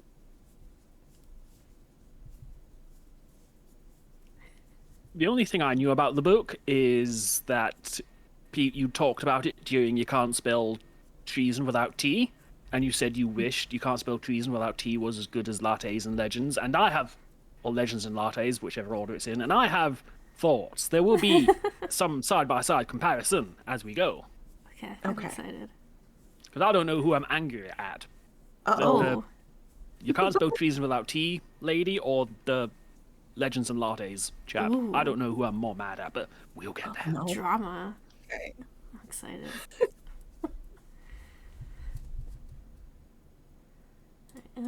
How did you find out about this book, though? Probably TikTok. I don't know. I read it like a year ago. I definitely heard about it on TikTok, like their book talk thing. Like Yeah. it was pretty big for a while. Like if you want to read something cozy and Yeah. fantasy like, and then everyone was just talking about it. And I did have really cozy vibes reading it, so loved it. So were you upset when it was picked for book club? No, actually. Do we know if Addie had read it before? Because it was Addie's choice. I don't think she had. Alright. Well, how did the book make you feel? I'll start. Okay. It made me feel cozy. I don't want to like sit here and compare it to Can't Smell Trees Without Tea because I feel like it's not fair. Yeah. But they're like the two books in the same genre, so like I don't really have anything else to compare it to yet. But I'll just say like reading it, I felt like a lot more cozier vibes because like, I mean, yeah, there were the struggles that Viv was going through with like changing herself from being like a adventurer, like a violent adventurer, and just like I don't know, there didn't always need to be something crazy happening. Like even just chapters about Thimble creating something new, like a new pastry, or chapters about new renovations. It was just like nice and cozy. We didn't have to have this huge crazy political thing. Like even the madrigal wasn't like the center of everything. It's like, yeah, they're there, but they're also just chill. They're just part of the town. It was nice. Peter, do you want to go? I know the question isn't quite did I enjoy it, but it felt kind of cozy. I liked it a lot. I wish I had read this before You Can't Spell Treason Without Tea. Because the vibes were very similar. But I liked that there was more detail in setting up the shop and the activities of the shop in Legends and Lattes than there was in You Can't Spell Treason Without Tea. Because that was, like, in Legends and Lattes, they kind of go through the process, and in the other one, it's like, okay, the shop is open now. Anyway. So, I enjoyed this book a lot, and it did feel kind of cozy. And maybe because of the books we have read, I was waiting for there to be some massive plot twist and something, but it didn't really happen. There was no brain-breaking twist or anything. It was just a nice wee story, which was nice. Sorry, Peter, I'm not laughing at you. I don't know what the fuck my camera's doing. It does seem... I did notice... Yeah, Are you okay? I don't know. It's like trying to focus on you, and then you just glow. Yeah. Yeah. It's like it doesn't know whether it wants to be light or dark. Light or dark. I don't know. Is that it again? It's not the blur part from Discord, right? It's just like the camera itself. I think so. Okay, like, why am I so white? You can't ask people why they're so white, Victoria. When it's about me, I think I can. I don't know what's happening. Oh my god. Turn it on, turn it off, and turn it back on. Okay, God. You can be underwhelmed and you can be overwhelmed. Can you ever just be whelmed? You know what? It kind of stabilized with Lola's tail there, so maybe it just needs something darker to like focus on. Oh no. Well, it's just us, Peter. Oh, she's back. Oh, she's back. Is it... It seems to be better now. At least it stopped flashing. Yeah. Which is all you can ask for. Yeah, apparently. Nothing can ever be easy. No. Nope. Anyways, so, yeah, sorry, I was not laughing. If you saw me giggling, I was not laughing at you, I promise. It was just, I was watching it, like, freak out, and I was like... Yeah. It's doing it again. There you go. You reminded it was doing something. It's like, oh yeah, I remember that. It's fine. Anyways. Well, how did you feel about the book, Victoria? Yeah, tell us your tales. I also thought it was cozy. I mean, I love this book. It's one of my favorites. Sorry, I'm like debating if I should try it. The color correction in OBS kind of sucks. Yeah. Yeah, like it's... I think because we read Can't Smell Treason Without Tea so recently, like it does come to mind, and like you do end up making that comparison, unfortunately. Yeah. And like Jam said, it was like there was just so much like unnecessary shit in the other one that it took you out of that like cozy, like, oh, we're building a shop together and like we're gonna like fix our, like, it was just the author like couldn't decide what they wanted to focus on. It's like, okay, do we focus on like the relationship issues or the dragons or the queen? And it's just like there was so much happening that like it was not cozy. Whereas with this, it was like there were like the two like kind of like subplots with like Fennis and the Madrigal, and because it was just like so like chillly resolved, I guess, it didn't, you still had that like something's gonna happen and something's gonna like help the story progress, because you still need that like an antagonist in it. So they were like a nice chill one. The stakes weren't as high, I guess. I don't know. So yeah, it was a nice cozy book. Because I have read other like cozy books. Like I read The Spell Shop and I fucking hated it. It was awful. Oh God. I really did not like it. Good. I think because like it was so hyped, and I was like, I don't know, maybe because I was hoping it would be like kind of like Legends and Lattes, like that same like feeling, but it did not give me that feeling. I was just annoyed. I was like, fuck these people. I'm done. So. Just to check, nobody's picking The Spell Shop for book this month, are they? Please don't. Please don't. I think I'm sick that month, actually. Oh no, you're not going to be here. Whole month. Yeah. Sorry. You know, it's going to be my time to be on vacation. Yeah. Alright. Oh, do you have any favorite quotes? I also like this part. I couldn't... Again, I liked the book, but there wasn't Yeah. anything super Quotable? deep to pull a... Yeah, super quotable. In my opinion, anyway. They don't always have to be deep quotes. Yeah. I got a quote. Okay. Who said that? I think it was Cal, but I forgot to write it down. Anyways, the quote is, "Ladies' stockings and exotic bean water, God help us." I wrote that down too. I think it was Cal, because Yeah, he's it the only was. one that'll get bean water. Yeah. Because at that point, Viv is like, I haven't used them. Yeah. Yeah. They're They're clean. Yeah. So yeah, that was one that I wrote down too, because I just thought it was so funny. And then for like a deeper one, I put, people tend not to notice what's in front of them until it nearly knocks them down. And so obviously she was like obviously talking to Viv to be like, bitch, listen, I like you, you're just not noticing. Yeah. So I also really like it didn't immediately rush anything between Viv and... I don't know if this is a question later on, but it doesn't immediately rush a relationship. Like, there's no, oh, there was electricity from the moment they met. Like, it's a very gradual falling, which was nice. yeah, that's something that I also appreciated. Like, it ends with them having had their first kiss, basically. Like, it's not like an immediate, oh my god, I love you, which was one of my issues with The Spell Shop, but that's neither here nor there. I need to read this book now. No, you don't. You really don't. Why did this piss off Victoria so much? Maybe one day we'll do like 1 month. I mean, we'll pick a book that we all like. Which book do I think Peter will hate? Which book do I think Victoria would hate? Leading up to like the first anniversary, we should all pick a book that we all hate. This is why this book sucks. Yeah. Oh god, we're gonna get canceled. We're gonna be canceled before we even start. Yeah.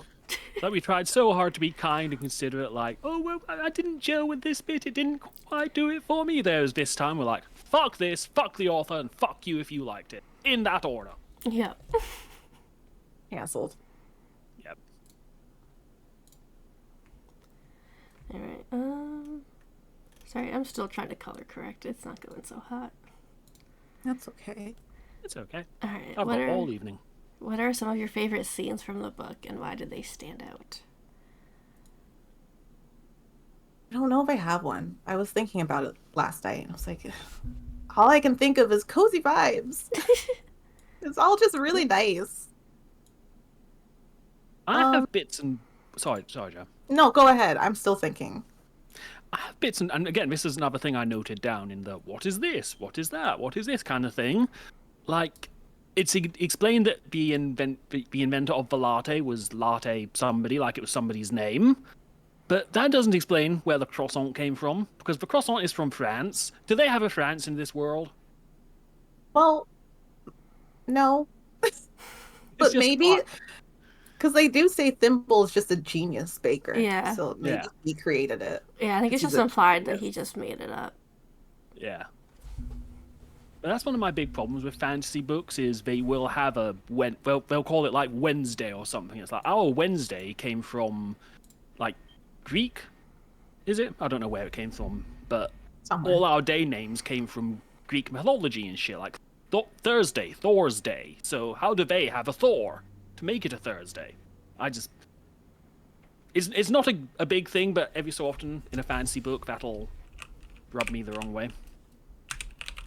That makes sense. Sometimes I feel that way too, because like, well, if you have this, why don't you have this other thing?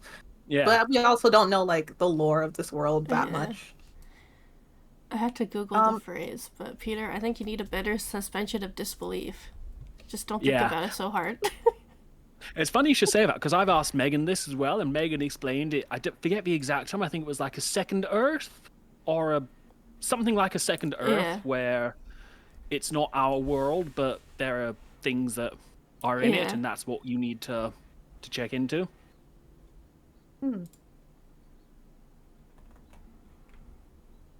Well, I think my favorite scene would be several scenes focusing around Pendry, because he had character growth.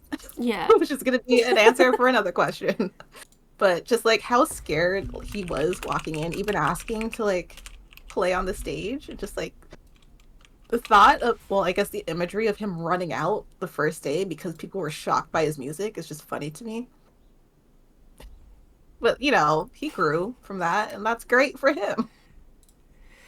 Yeah, I think he had great character development. I think all of like the side characters, they're amazing, and I love them all. Except Fennis, because fuck him. Yeah, the side characters did. I mean, the main cast is Viv and Tandri. Yeah. But all the secondary characters didn't really feel like secondary characters. They became kind of integral, which was nice. Yeah, it's like an ensemble cast almost. Yes. Yeah, that's the term, yeah. I was struggling to remember that word. Like, all the people together in one place, doing the thing. Yeah. Yeah, it was like an ensemble. Yeah. Yeah. I don't know if I had any favorite scenes. I just liked it all. I love everything about this book. I agree with that statement. Alright, which character did you connect with the most and why? Sorry, Lola just yelled. I don't know. She has a favourite character. She does. She likes the rat boy. I don't know. I like them all, but I don't think I've really connected with any of them. I think I only connect with Viv in the aspect that I would also like to open a tea/bookstore. And have a giant sword on the wall. And a giant cat. And the giant cat. That'd be sick. I want to say the magical, just because I know they're like implied to be this gang, but I don't think they're bad guys. Like, I genuinely think they do protect the place. Because, I mean, if they were just after money, they wouldn't have helped Viv repair her shop and like give her tiles and give her clothes and like give her that warning that someone's going to do something bad. So, like, if that's the kind of role they play, where they're like good guys that actually protect people under the scenes, then yeah, the madrigal for sure. I'd like to have a criminal operation and receive cinnabuns and cinnamon rolls and chocolate crescents and, you know, coffee. Did anyone about the madrigal get a kind of almost Wizard of Oz type feeling about the reveal? Like, oh, it's the madrigal. Oh, the madrigal will be. Then it's just a ordinary person. No. Just me? Okay. Yeah, because I think it was like pretty written as like, oh, she's just like the head of kind of like not like a gang, but like that kind of vibe. Right. Like, they didn't hype her up to be like, ooh, she's like this all-seeing, all-knowing, all-magical being. They're just like, yeah, she's the head of the group. Don't cross her.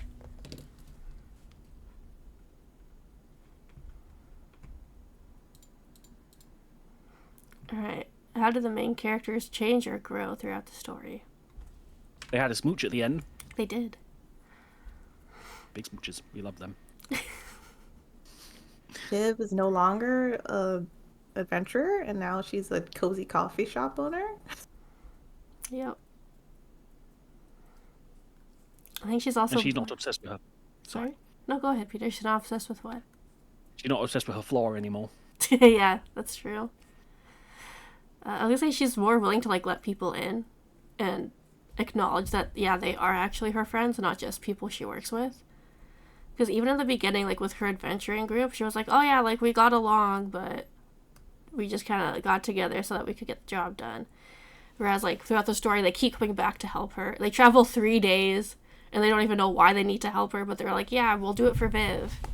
And so it was nice to see her kind of like finally accept that like, oh, these people actually do want to be my friends and they like me for me, not just because I can kill people. Although that is a big bonus. Yes, it is. That's one of the reasons I want to be so close to Jam, because she can kill people. I can, but I haven't. Yet. There's still time. You've got a long life ahead of you. Oh my god. Yeah, I kind of feel like that as well. Like, she does open up a lot. And I noticed through early in the book, she keeps on wanting to say things about her past. Like when she found the sword and that kind of thing, but that kind of drifts away a little bit. Yeah. I think Cal also changes a bit too. Not that we like knew what he was like before he met Viv, but he seems friendlier. He opens up. He made friends that don't shun him for being a hob. Yay. Yeah. Like, I feel like he was probably quite low. Like, he's described as turning up, doing his work, and just going home again. So I feel like he's probably was quite lonely before Viv. Mm-hmm. And that he's found a little group and a little gang to float around in is nice for him. Yeah.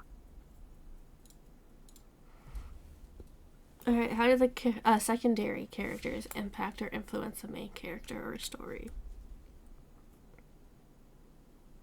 I feel like we just kind of answered that one. Yeah.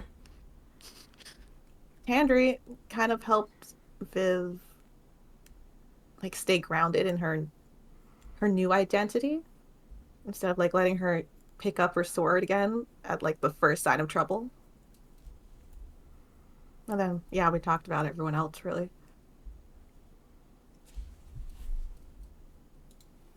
And they do kind of drift in slowly. Again, like Thimble, he's not an immediate best friend. He kind of slinks in and slinks out, and it's a while before they get talking as well. Yeah, Thimble is a rat of few words. Alright, which character did you dislike or disagree with the most and why? 1, 2, 3. Venice. Yes. Fuck that guy. We hate him. Yeah, bitch. And Kellen. Which one was Kellen? Oh yeah, him. Kind of hit on Tandri. Yeah. Oh god. I hate him so much. I forgot who he was. Hemmingdale. He wasn't that bad. When he first comes in, he's just being a student and just taking up space. So. Like, yeah, but I feel guess he kind of goes as well. Yeah, he even like put wards on the foundations when they rebuild the shop. Himself. Yeah, and now he likes coffee. So now he buys coffee. Yeah, he buys snacks. He ate a whole thimblet. Mm-hmm. He comes around. That's some good character growth for him, I think. That's true, yeah. But still, in the start, he's a bitch. Okay. I think he's just like socially awkward. Like I don't think he realizes that he shouldn't be doing that because that's not chill. Yeah, because I mean, the first day they don't tell him he can't sit there. Yeah. So he comes back, and then they tell him like you have to get something. Yeah. And then he does, like he gets the coffee, but he doesn't drink it. Yeah. And in fairness, I guess he is kind of not exactly a broke student, but still a student. So him buying something. And there's also the argument of like it was a totally empty shop. So if you're walking by and you see someone there studying, you're like, oh, maybe it's not such a bad place. As opposed to if you're walking by and it's totally empty, you're like, ooh, something's gotta be wrong. You know what I mean? So I feel like he gets a pass at the beginning. Okay. I will issue the pass, but it's like a yellow pass. Like you fuck around and, It's not like a access all areas pass. It's like you're on thin ice. Okay, a thin ice Okay. pass. I like it. Yes. I can accept that. Are there any characters you wish you could have given advice to, and what would you tell them?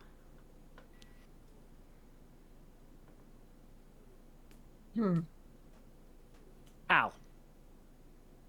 Use your fucking big boy words and say please and thank you and yes and no properly. Don't just go at everything like a dumbass villager from Minecraft. Who are we talking about? Oh, Cal. Al. Well, I think he was saying his hmms with some emotion, like Yeah. or, Yeah, he does vary his moods. Yeah. I'll give him that. Emotional. But I know I've told this story before, but when I went to Missouri, I was because let's pretend I here, take this. What I hand you something. What do you say? Thanks. There you go. In Missouri, you say thanks. That's all they say. Like thanks. Just to everything. I think that's a U.S. thing. Is it? Is it a whole US thing? This I is know, why we 'cause, need like, when Addie. they show up. It just made At me least furious. the ones I've encountered, it's like, they hold the door. They don't hold the door open, but let's say they hold the door open. You're like, thank you, and they're either like, or yup, or nothing. They never say like, you're welcome. It's not a thing that I hear coming out of their mouth. Maybe that's on me for expecting manners just before you're welcome or no problem or just something, but It's the culture. Drove me fucking. So that's what he reminded me of when he was like, all the time. I'm like, I will fucking you into existence, mate. So that got on my grill a bit. So Cal, use your fucking big boy words. I mean, I think they all kind of figured things out on their own in the end. So there's no advice I'd really give to any of them, except maybe like Fennis. I'd tell him like fuck around and find out. But that's it. If I wouldn't tell Fennis anything. Would you slap him? I would do more than that. I would have taken him out. He would be dead. That should be a question we add, like, which character would Jam slap? And we all have to guess which character Jam would slap. Well, I mean, there's and then Jam we have something it. similar. That's like, which one would we fight? Wrestle? Yeah. Something like the that? old-timey boxing. What about you, Victoria? Any character you'd give advice to? Tell Kellen not to be such a creepy fuckhead. Like, just chill. He can't control himself. Well, then the advice is learn how to control yourself. Go to therapy. Don't make your Sort problem your shit someone out. else's problem. Yeah. Yeah. If you're still that guy, then don't be that guy. Be fucking better. Yeah, it's not hard. Just don't say anything. Keep your inside thoughts inside. That's my piece of advice to him. Yeah. Alright, what do you think happens to them after the novel ends?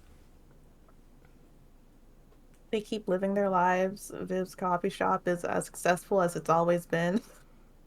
Viv and Tandri, I don't think they get married. I think they just be together. Fennis is dead still. The adventuring group, I don't think they'd still be doing adventures because I don't know how long they live or how old they technically are. But, they'd all still be friends, pen pals at least. Like when over there in town, they're like, hey, you want to get some pizza and shit like that? Yeah, gotta go to Viv's. Mm-hmm. Yeah. I could almost see them, like, making Thune, like, their base. And so, like, in between adventures, they come back and hang out there. And then maybe Viv and Tandri, like, they expand the coffee shop so it's a little bigger. So that Thimble can keep making his creations and has more space. God. And maybe just he gets... imagine, like, the shop doubles in size and half of it is just the kitchen. He gets, like, an assistant so that he kind of has, like, a little protege to, like, teach. And he's like, this is how Maybe you do he gets it. a little rat girl and they fall in love. Oh. Yeah. A little Thimble Maybe Lainey babies. starts to help. No. Because she kept saying she wanted to, like, trade recipes with them. He's like, no. Yeah. I can't explain this recipe to you. I wonder if, because at the start, Viv mentions, or it's mentioned that Viv was kind of looking for a place on the high street, but where the shop opens is like the next one along. So maybe during the rebuilding, they find a premises on the high street, and maybe they split the business, like they make a bakery and tea shop or something. No, you gotta keep it together. Yeah. Maybe they do just go to high street when they're like, all right, we're ready for a bigger building. And they get that bigger building on high street. And then Viv doesn't have to live above it anymore. She can have a real house with a real bed. Not a blow-up bed or a water mattress. Yeah. The old location just becomes her house. I mean, yeah, that'd be pretty sick. They put so much work into it. Like, why would you want to give that up? Yeah. And we know it's a valuable piece of land because she paid that badger fella like 8 gold, whatever it was. Gold? Was it the platinum she gave him or something? I know she gave him 8 something. Yeah, I don't remember. I think it was gold because she was talking about having to, like, she had platinum, but she had to break it down into, like, smaller coins. Yep. And that becoming the old bakery, the old coffee shop becoming her house would, like, fully cement her in the area, which would make her more secure as well. Mm-hmm. What about you, Victoria? I already said my part.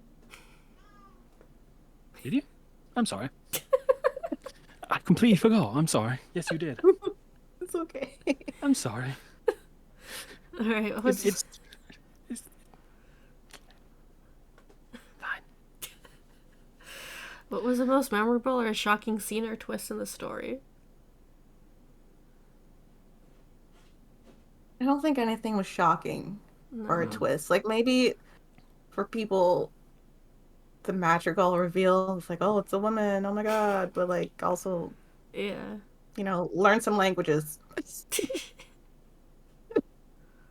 When you first read the book, was it shocking that the Madrigal, or a twist that the Madrigal did turn out to be female? I don't think so, because I didn't really think about it that hard.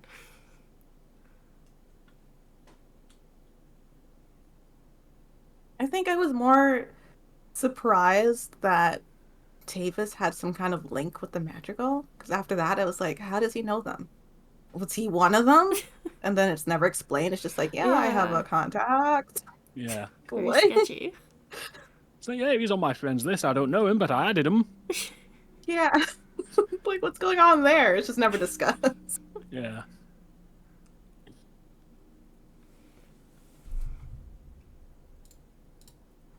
Right. I can't really think of something memorable. I just like the book. Yeah. I think the thing that wasn't memorable or really a plot twist, so I don't know why I'm saying this, but there's a bit at the beginning when they're rebuilding it, and Cal is like, this isn't fireproof, when they're talking about the Madrigal. And then it burns down at the end. I was like, oh, well, that spoiled that. Him saying it's not fireproof, and Kellen's like, we'll burn the place down. And then it burns down anyway. Yeah. Yeah. A little bit of foreshadowing.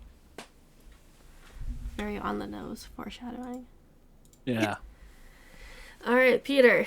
If you had to fight one of the characters in an old-timey boxing ring, who would you choose and would you win? I would fight Viv. Why? And I would not win, but I just love the idea of just being the old foxy boxing. Yeah, Shane, yeah. Give him the old rope-a-dope. The old 1-2, the old shoe shine. Yeah, you Shane, yeah. I don't think you'd have a chance to enjoy it. I think one punch from Viv and you might be knocked out, probably dead. I would be dead. It's like in an old cartoon when somebody gets punched in the head and their head goes like boing, like their body stays like a nice like uppercut, like, and it's just like bloop. Yeah, exactly. And then my head is like jump, down. I'm not saying I'm just saying that's how I'd want to go. It's fine. God. Okay. Yeah, that's me. Jerem, what about you? I would say Venice, but I don't know what I'm dealing with on that end. Like, why wouldn't Viv just fight him? Is he just super strong? Does he have magic? What's going on there? So, Kellen, and yes, I would win, because he's a bitch. He's a little bitch. She can't fight. Yeah. Just a weird, creepy bitch. Yeah. I agree. Kellen was also going to Victoria? be my pick because he deserves it. Hey. I don't know if I would win Absolutely. because I feel like to be in that group, you have to be able to at least somewhat fight. And I've never been in a fight in my life. But I feel like if I tag teamed him with someone, we could definitely take him. You just go to the gnomes, get a gun. You just gotta hit him. Okay. I'll try my best. I thought you were going to say go to the gnomes, get in like a trench coat, put two of them on top of each other, and you get on top of them, and then you're taller. Oh, I was just thinking because like they showed up at the end of the shift with knives. Yeah. Get a gun. What are they gonna do? If they bring a knife, you bring a gun. That's the Chicago way. You put one of theirs in the hospital, they put one of yours in the morgue. You always gotta bring a gun to a knife fight. Because then they're like, "Oh, I didn't know it was that serious." That's a jam top tip. Always bring a Yeah. knife to a gunfight. No, always bring a gun to a knife fight. There you Yes. go. Or a knife that shoots bullets. A Catch him off guard. nun. Bring a nun. Like a knife and a gun. I thought you were just gonna bring like a nun, like a person. She just Yeah, bring a nun. yeah. That's And your then weapon. while they can get tired out beating up the nun, and then you come in, punch them down. Come at me, nuns. What are you gonna do? Send me to hell? Oh no. Anyway, All right, time for everyone's favorite part. Once I find where it goes, I've lost everything. My brain immediately went to like, what are we rating this book? And I forgot about the casting.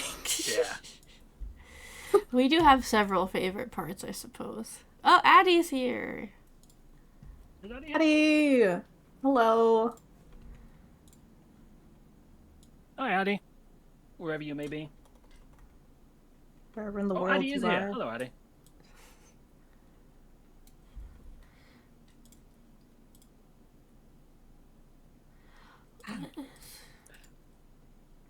Now, I feel like my cast is pretty damn good. All right, who wants to go Ooh, I'm first? first. Because I feel Oh, bad I'm not making. first. Okay. Okay, Peter, I'll do go you first. want? No, it can be. It's fine. I feel bad making you go first every time. Peter, you're up. Okay, I will go first. So, first off, we had to cast Viv, Yes. and I cast Tatiana Maslany because she's already been green in She-Hulk. This is her photo is a screen capture from She-Hulk, and I thought that kind of look for Viv, like give her a couple of fangs, and that's perfect, 10 out of 10, especially when compared to the book cover. So Did you Tatiana watch Maslany She-Hulk? has. I watched the first few episodes. I really quite liked it. Okay. I haven't seen Can it. I mean, recommend. like, I've seen, like, maybe part of a clip, but that had Megan Thee Stallion in it, so. Yeah, yeah. Which a lot of people did not like on the internet, believe it or not. Yeah, because they're fucking dumbasses. They are. Fuck you, internet. So Tandri, again, going by the book cover, you have to imagine her as like reddish pink, but I chose Selena Gomez for Tandri. Okay. And I just thought she'd fit the look, and her and Tatiana Maslany would have good kind of chemistry together. For Cal, I chose Jeremy Allen White, who is best known as Lip from Shameless, and he's in The Bear as well. He's the main star of The Bear. Have you ever seen that show? I just thought he'd be... Because he's not exactly tall, so implying that Cal is kind of a short chap, I think it wouldn't be a billion miles away to make him a shorter fellow, a hob. For Fennis, I was thinking of somebody who is kind of sassy, kind of a bit older, can be a bit of an absolute bitch, and revel in being a bit of a bitch, and the immortal, the incomparable Nathan Lane as Fennis was my choice. For Thimble, I thought, and I said this to Victoria last night, so she's already heard this joke, so it won't be funny. But if you want a rat boy, you go to the king of the rat boys, and I chose Barry Keoghan.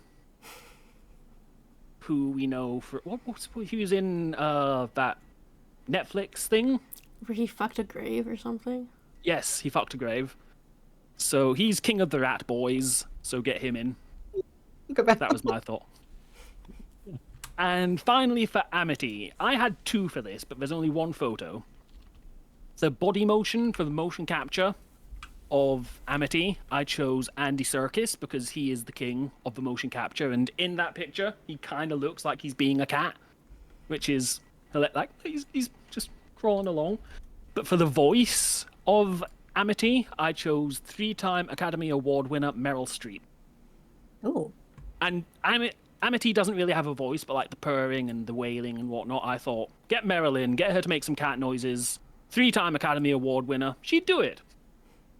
So that is my cast, and I think this would work better as a mini-series, because you'd have time to expand on different character backgrounds, and I thought 6 episodes of at least the first season would be good. So that's me. Okay.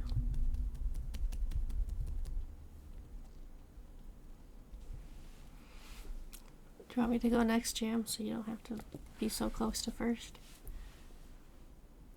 I don't mind. You can go next if you want to. Okay.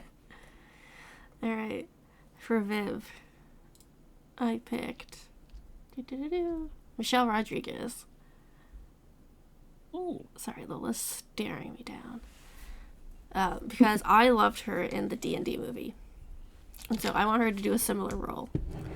And because I was like watching clips of people, because I see this more as like not animated, like cartoon animated, but done in like the Baldur's Gate style, where it's like it's motion captured, so the characters look a lot like the voice actors.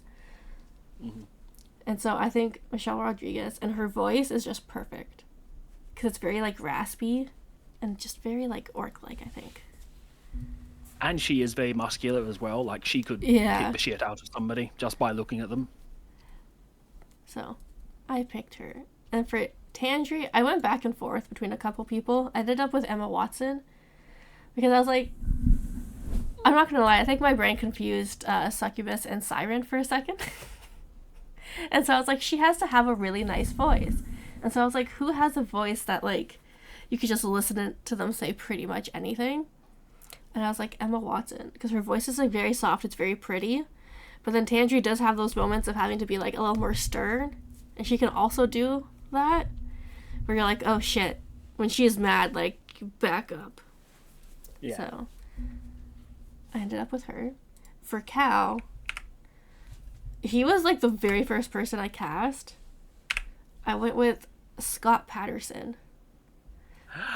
My buddy! Friend of the Peter Greenwood show. Because it's just, Cal has Luke vibes. As soon as Cal was like, oh, you think you don't need this stove, but I'm going to do it anyways because I know it's going to end up benefiting you. I was like, that's something Luke would do for Lorelai. Of just like, you know what? You said that. Right? And just like Amazing. That gruff, like, like on the outside it looks like he doesn't care. But on the inside he's just a giant teddy bear. Yeah, like he loves I don't love. know this man. Have you watched Gilmore Girls? No. That's why. Did you watch the Saw films? He was Strom in the Saw films. He's, spoilers for the Saw films, he's the one who gets stuck in the water box and he has to stick the thing in his throat. I think I might have seen one of them, but that was a long time ago.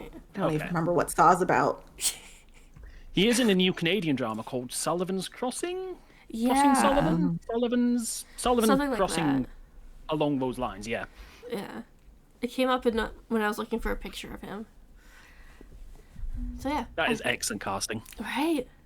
I'm so amazing. All right, for I'm Fennis, so jealous I didn't think of that. I went with Neil Newborn, famously known as Astarion in Baldur's Gate. You'd put him in that role. Like Neil. I do too, but I think he would do such a good, like, snooty, like, I'm better than you are. And I think I'm so dangerous and, like, whatever. You know what I mean? Mm-hmm. I'm unfamiliar with this chap. He's also in, I think, The Matrix. Oh, like one of the new Matrixes or the I don't original? know. Is it that or is it something else that he's in? I don't remember. Anyways, I mostly know him from Baldur's Gate. I think he could just do that like snooty, like, I'm better than you. And everyone thinks I'm amazing. Alright, for Thimble, I went with Alex Songsha because I absolutely loved them in the Dimension 20 campaign that we watched together, where they played Conrad. Conrad was like the super like childlike, like innocent, very sweet. You just want to protect him and save him from everything. And so even though Thimble doesn't have a lot of lines, I think Alex would like they would make it so endearing and so lovable. Addie says if he was in Matrix, it was a minor or background role. It may not be Matrix. It's something like that. I can check. I'm unfamiliar with this individual as well. Oh. This person as well. There's like, so I said I was watching clips. I was watching a clip of Alex in Dimension 20, and it was like a short, like 30-second clip, and I was still laughing. I was like, they're so funny. I love them. And then so you're thinking more of a funny Thimble than a more... I think like Thimble would be a lot more like almost like physical comedy, because Thimble doesn't talk a lot, so it would be like a lot of like facial expressions of like or whatever. So yeah. I think Alex could bring that like comedic and lovable aspect to Thimble. And for Amity, I chose no one. Oh. What happened? There was a picture. What is happening? Did you cast Lola? I did. What is going on? Why is everything... I don't know what happened. What's that? My reveal. It's been ruined. Oh. We can pretend we didn't see it. Would that help? Yeah, close your eyes. Can I open them? No. Okay. Can I open mine yet? Okay, now you can open them. It's okay. Lola! She's so angry. She is furious. Oh my god. I don't know what you did, but apologize immediately. It was during... I wish I could like freaking move this to the side, but it won't let me. Piss me off. Anyways, because it was during the scene where like Amity was being really menacing and just very like scaring someone off, and it just reminded me of this picture I had of Lola. And Amity also likes to sleep, and Lola likes to sleep. So I've cast Lola. Very good. That's fair. Did anyone else get kind of confused about how big Amity was at times? I just assumed big. Yeah. Like, right? Like See, I thought that, but then biggest you can think of, like a direwolf size. Oh, that's even bigger. Oh my god. I don't know what a direwolf is. It's just a big wolf. Okay, but then sometimes Amity is described as like curling around the legs of tables and stuff. So either she's big, either these are big tables, or you know, I kind of got confused about the. If you think of like a regular size. cafe table, a wolf could lay down under it. It'd just be like taking up a lot of space. Yeah. Which I think Amity does, because there's a part that says like the regulars had to learn that like Amity's tail is a menace because it'll just knock mugs over and stuff. Mm-hmm. So like a regular cat, like their tail's not gonna knock anything over because the mug's too heavy. So I think it has to be almost like a wolf-sized cat. Okay. That's what I was picturing, at least. And because I think there's a part where the time-traveling guy puts his feet on them. So you can't do that to a regular cat. But you could do it to, like, a dog. I just love the idea of a big cat. Me too. I want one. Same. I think they've made dire wolves a thing again. So I think they should just do that, but a cat. Like, scientists have made... Has there ever been a dire cat? I don't know, but there should be. That's what science should be focusing on. Bring me a dire cat. Just go steal a lion. I don't want a lion. A lion will fucking kill me. The lions are chill. No. Yeah, if you get it as a baby, then it just becomes a big kitten. No. Oh no. Damn, do you not until it grows up. The lion was staring us down at the zoo. We were so far away. It couldn't get to us, and I was still intimidated. You think I just want one living in my house? It was chill. Nah, It was relaxed. Just looking at us. No, she was staring us down. Nuh-uh. So, yeah. That's my cast. I would do it as a movie. Just a single movie, or would it Yeah, be I think if sequels you try to break it up, it just gets too long and no one cares anymore. So I would just do this as one movie, and then maybe like the prequel and the third book, so it could be a nice little trilogy of books. And yeah, and like I said, it'd be like more like animated style, but like in Baldur's Gate, where you could, when you have like the picture of the character and the voice actor, you're like, hey, they look the same.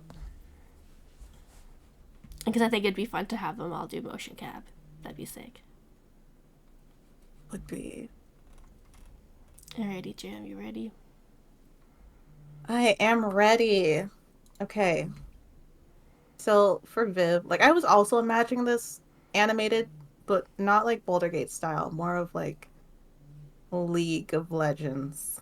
I like that art style so damn much. But anyways, for Viv, I went with Michaela Cool. Why? Sometimes I just look at a list of actors and actresses, and then one of them gets stuck in my brain. Like, I haven't seen her in something recently, and I actually like her acting. I was thinking of Chewing Gum. She was in Chewing Gum. She was in the Black Panther movies. So I don't know if she's been in anything else recently. She probably has. I just haven't seen it. This week, I've just been trying to find something to watch. I'm like, I have a long list, but I just want to see certain actors. So that's how they ended up on this list, this casting. Tandri, I chose Victoria Pedretti for the same reason. Sorry. At first, I was thinking of like one of the Emmas. I was like Emma Watson, Emma Stone, and I was like, oh, Victoria. It's me. So yeah, I think she'd be good at this role. Mainly because I was thinking of her as like Love and You. I've been rewatching. Well, I've been watching it, and so as soon as I saw you put her, I was like, oh god. Not like in a bad way, but I was just like, that was funny because I've been watching it again. Okay. I have questions about that, but first. Okay. We'll put a pin in that. First, Cal, I chose Danny Trejo. Why? I don't know. I guess I kind of imagine Cal as this like older guy. I can see Danny as a carpenter kind of person working on the docks, just, you know, being by himself, intimidating enough that people are like, ah. And that's why he's being shunned and not because he's a hob. And also, like, you know, he's got like this menacing look, but he's super nice and just the greatest person. So that's why he's there. I also feel like next... it'd be super fun to have him because he is known as like Machete and whatnot. So him in like a more chill role, like a more comedic role, would be brilliant. Like, he doesn't always have to be chopping people up. He can just be building a cafe and stages, drinking coffee. Next for Fennis, I picked Daniel Radcliffe. Why? I don't know. At first, I was thinking of casting Lack as well before I changed that. And then I was like, I could see Daniel Radcliffe as Lack. But then I took Lack out, and I was like, I still want Daniel Radcliffe involved in this. So now he's Fennis. So, yeah. I have no feelings about this man, so he can play a villain. I won't hate him for it. Would you have him use his British accent or some kind of Americanized accent? I don't know. I think I'd let him be creative and find an accent that he feels fits the role of this asshole. Whether that's an incredibly posh British accent or like, what kind of accent gives like rude and posh but American? Yes, well, it's very much a nice tea shop you've got here, Viv. I very much like what you've done with the place. That doesn't sound American at all. No. I never said American. You just said posh and uppity. No, she said American. Well, America, okay. yeah, because like I feel like for posh voices, like there's a Yeah. posh kind of British voice, but there's not Yeah. like a posh American voice. If that makes sense. Yeah. Or maybe we just don't have a voice that we, what's the word? Just like associate with Yeah. poshness. We're American. Even Canadian, like there's nothing. Yo, we don't have anything. Like what sounds posh for us? I don't know.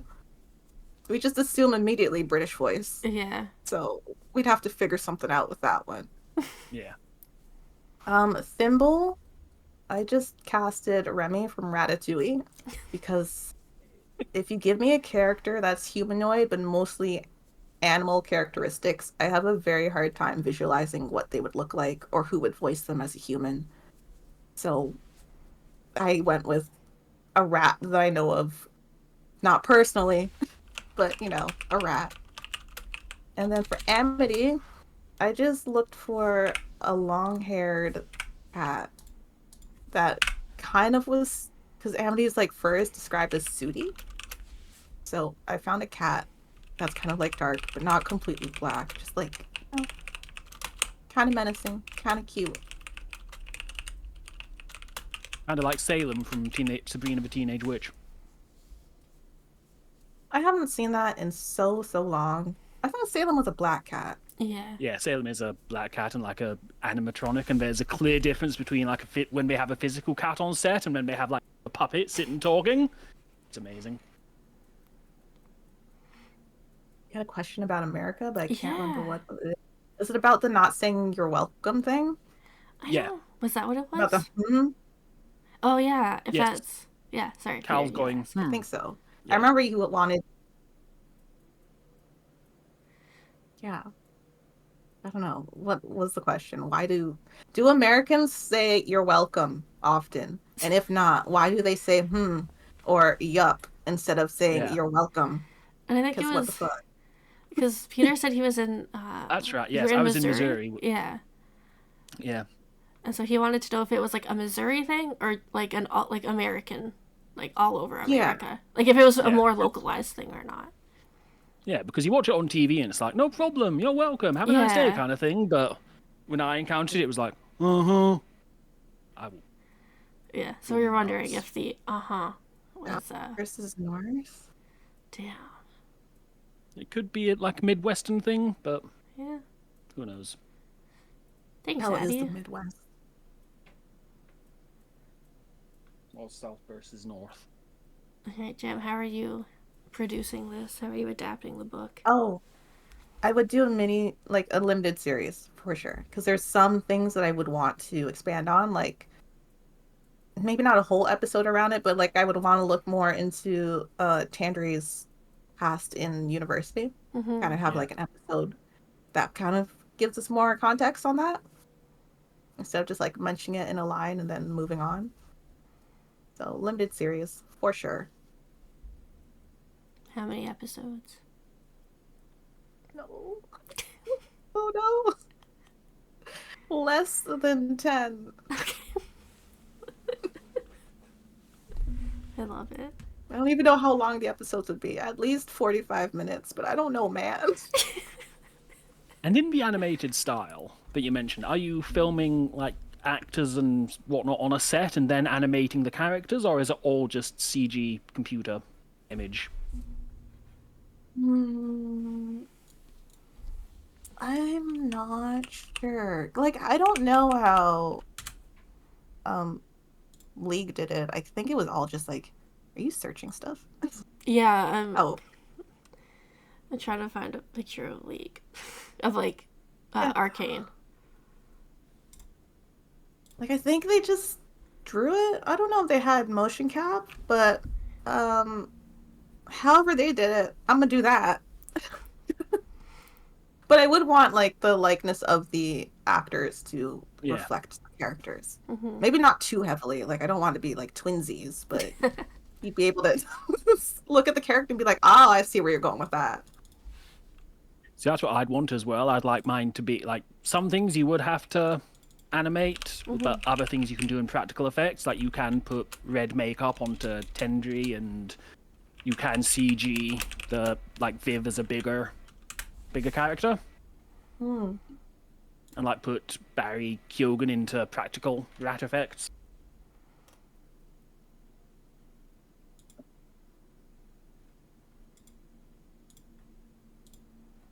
Oh, South has a lot more proper manners. Okay, interesting.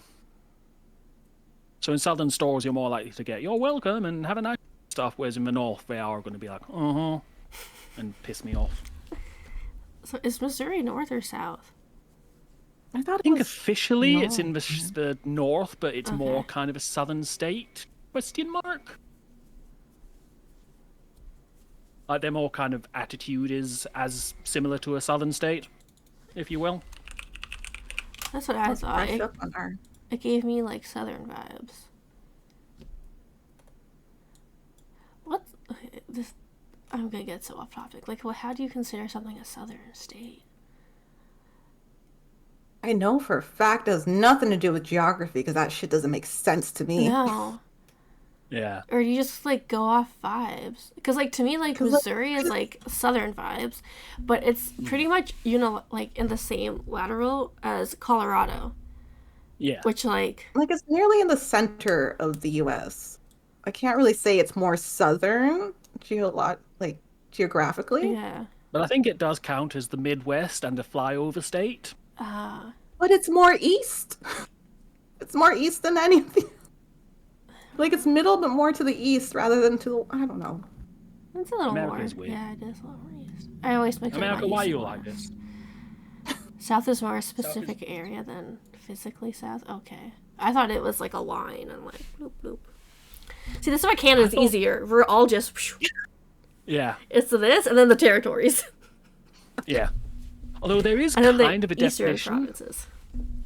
This is going to get very nerdy and very uninteresting, but like there's a radio definition because half the state will be W, whatever, like WNBC, WKQX, but then the other half is like KROQ, KMOV, that kind of thing. So in radio, there is a split down the middle.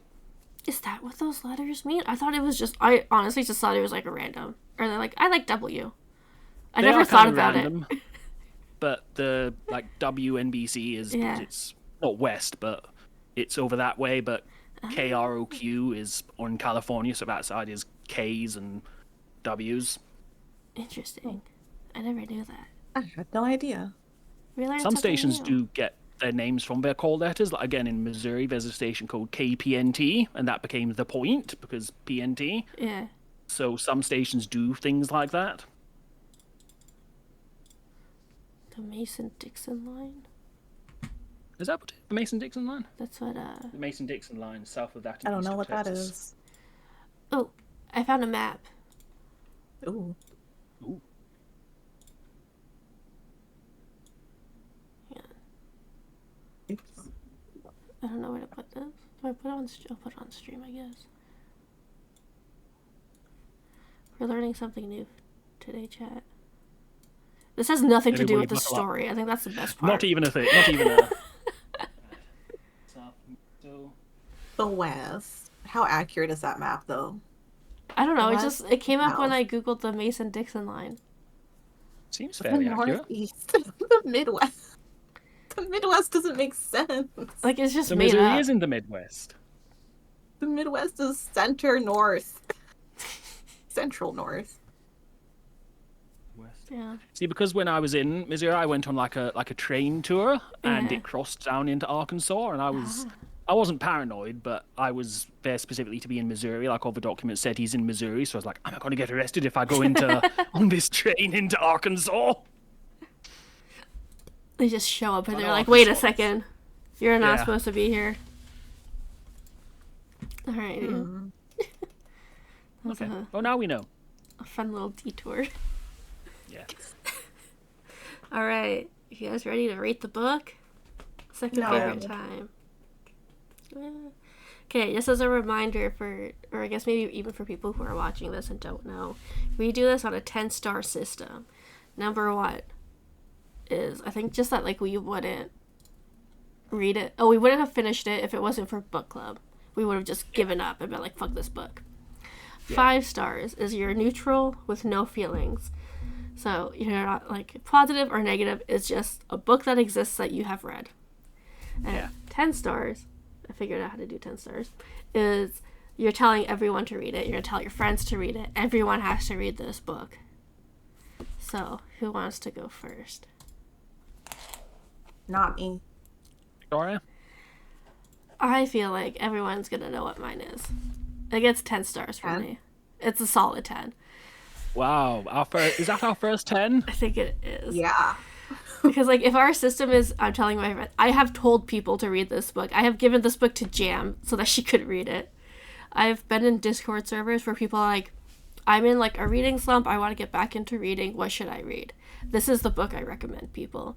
Because, like, it's very chill, very low stakes, but it keeps you drawn in, and it just makes you feel nice. So for me, this is, like, the perfect book to recommend. 10 out of 10. You even recommended this book when we were talking about you can't spell tea without treason without tea. You were like, I'd rather read this book instead. See, so I feel like if I said anything but a 10, I'd be a fraud. So it's a and you are many 10. things, man, but you are not a fraud. Yeah. Listen, I love spreading misinformation, but not about this book. 10 out of 10. You know how many times we're talking about shit on stream and I'm like, I don't know if this is true, and I don't think I'm remembering this right, but I'm gonna tell you anyways. It's one of my favorite pastimes. Okay. So acceptable. Peter, what would you give the book? I really like this book.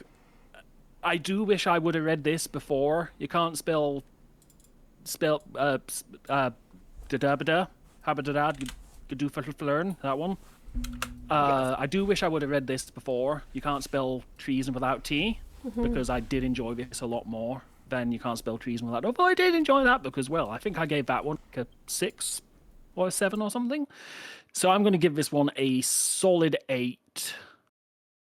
If I'd have finished it, which I'm going to go back and finish it, I feel it could raise to like an 8.5, maybe a soft 9. So I'm going to say 8 is where I'm planting my flag for now. If you had read this book first before the other one, do you think you would have given like Can't Spell Treason Without Tea a lower score? I feel like possibly. Because I understand ideas come together. Like there was a film, like when Armageddon came out, there was a film called Deep Impact, which was basically the same thing. So similar ideas do happen at the same time. And I looked up the release date of both books, and they were both 2022. So I don't. You could look into it and find out which one came first, if you will. But it doesn't matter. People have ideas at the same time. So I do feel like I would have rated You Can't Spell Treason Without Tea lower if I would have read this one first, but probably not by much. So a solid 8, a definite solid 8 for me. I mean, I've told people about the book too, so it would be a 10 for me.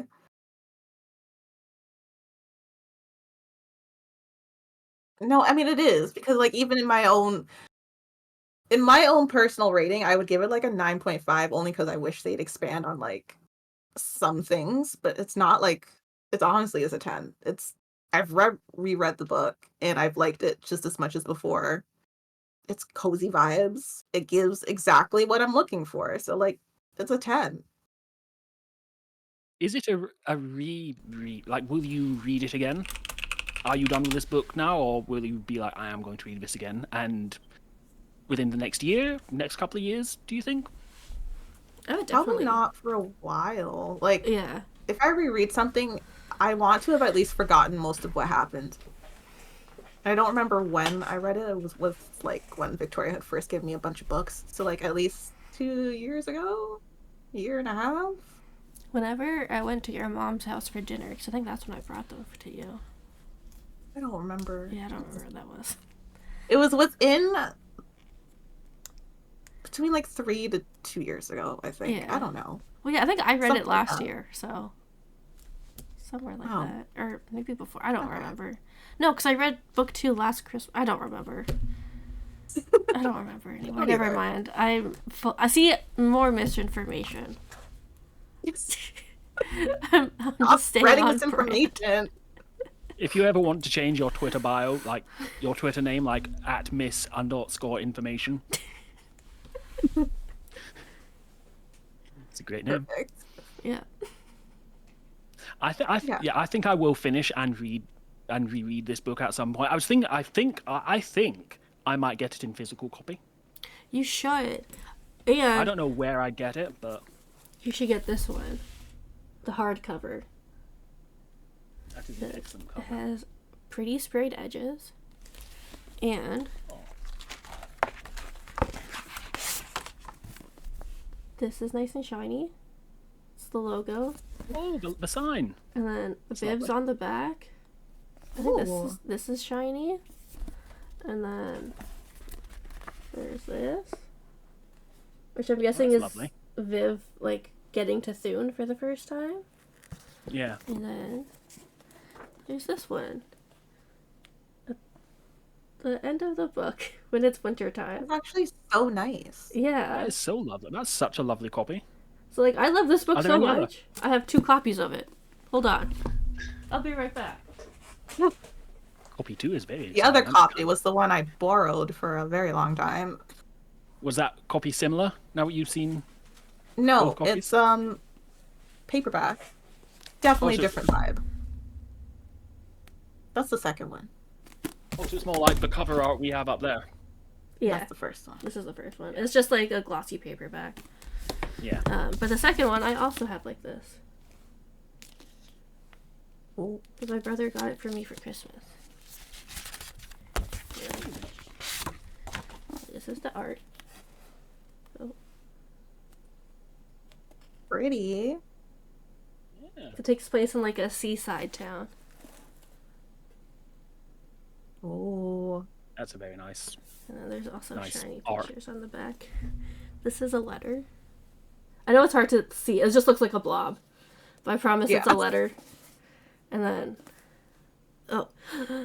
It's a backpack with like a little skeleton guy coming out. I don't know if Ooh. I might have to get. you might have to Google it. copies. Yeah. But yeah. One of the best Christmas presents I've gotten. This is how much I love this book. I have 2 copies of both. Like a stay-at-home copy and a traveling copy. Like a soft copy you can put in the backpack and whatnot. Yeah, and I mean, it worked out because last night when I was reading, I had my book like this on the desk. I posted the picture in Discord, but I had it like this on my desk. Lola decided to lay on top of it. And then, because Jam had given me back this copy, I just read this one instead. I don't need that. Screw you, Lola. I've got a double. That's why Lola's so mad in that photo, because you said, screw you, and she's like, Yeah. What? What did you say? Excuse me? How dare you? So, yeah. Alright, so, what's the overall rating, you would say? I think with me being an 8, that knocks it down to like a maybe 5? Not a 5, a 9? Whoa, that's... That maths was not mathing. For a second, I thought you were Knocked joking. down to like a 9.5. 9.5? Maybe like a 9.5? There's 2 10s and then Yeah. there's 1 8. It was like 1 10 and 1 8. That's a 9. Second 10, like 9.5. Okay. I'm gonna need to find a different font for this. This is pissing me off. Probably like a 9.7. We're not getting that serious. No, no. A 9.75 at max. There we go. Yeah. And it does that weird like 9.77555555555 Yeah. thing it does.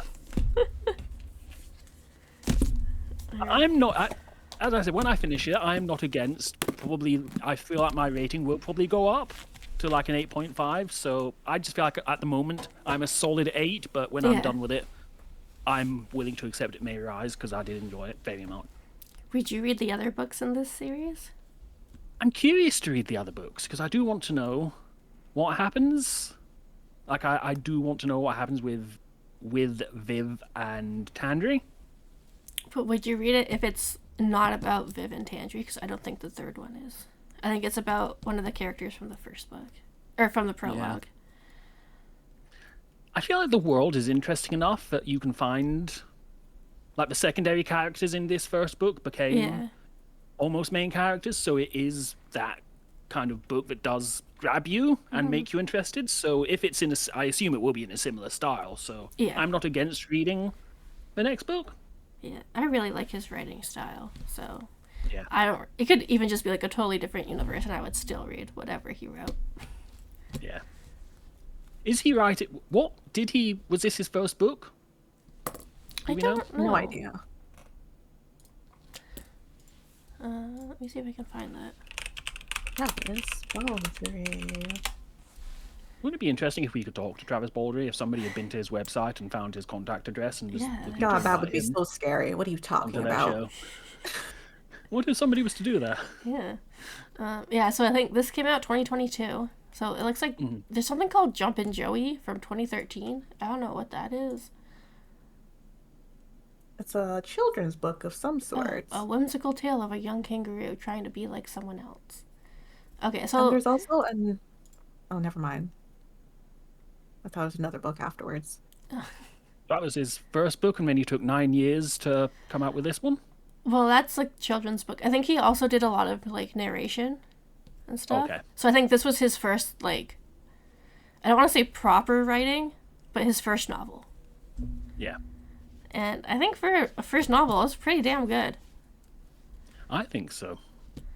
Does it have like, I've had a lot of issues with like some of the other books that we've read of like where like characters just fell flat. The dialogue just didn't feel realistic and awkward. They all sounded the same.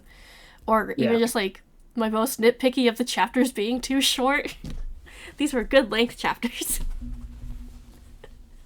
And even like the what's it called? Like the speed, the pacing of this felt right as well. Like it wasn't, here's a whole ton of shit happening and then nothing and then another ton of shit. It was all pretty spaced out. Even just stuff happening in the shop, like taking the madrigal out of it, like thinking more macro. Yeah. Macro? Yeah. Like even just the day-to-day of the shop and the operating of that was really well-paced and well done. Yeah, because like it could have been really boring. Because like he did talk about like shopping and stuff, which is also just like such a quintessential D&D experience of like your character is going to go shopping at some point and you're going to spend time in town. So it's just, that kind of made me laugh. But like it didn't get too into the nitty gritty of like, oh, she paid this much for this and this much for this. Like it gave you enough detail to where you're like, oh, this guy put in thought, but it wasn't so into the nitty gritty where So you're detailed. like, where you're like, I don't fucking care how much she paid for wood. Like, why would I care? Like the most it kind of says about that, and this isn't a direct quote, but it's something like Viv and Cal went shopping and her purse was lighter by the end of the day, or she came home with armfuls of whatever, or maybe she'd spent too much on one thing. Yeah. It was very nice. I liked how he did it. Is this because I understand some of these things are from D&D, so is this kind of in a, not exactly a D&D world, but like a fantasy D&D kind of setting? I think so. I think it's like pretty much like if you play D&D, like it will feel familiar to you because you have the adventuring party. Someone will end up retiring. You do go shopping.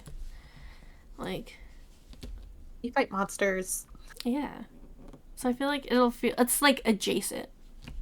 D&D adjacent, I think, is a good way to put it. But that is what a lot of my questions and thoughts were, because I don't know what a stone fae is. I don't know what an orc is. So that was because I don't understand that world. I don't know. The way I've seen it is if you've played or Ghost Pepper or whatnot with the Winds of Chaos and stuff. Yeah. It is a lot if you're not like if you don't read this type of fantasy, like it is a lot all at once. Yeah.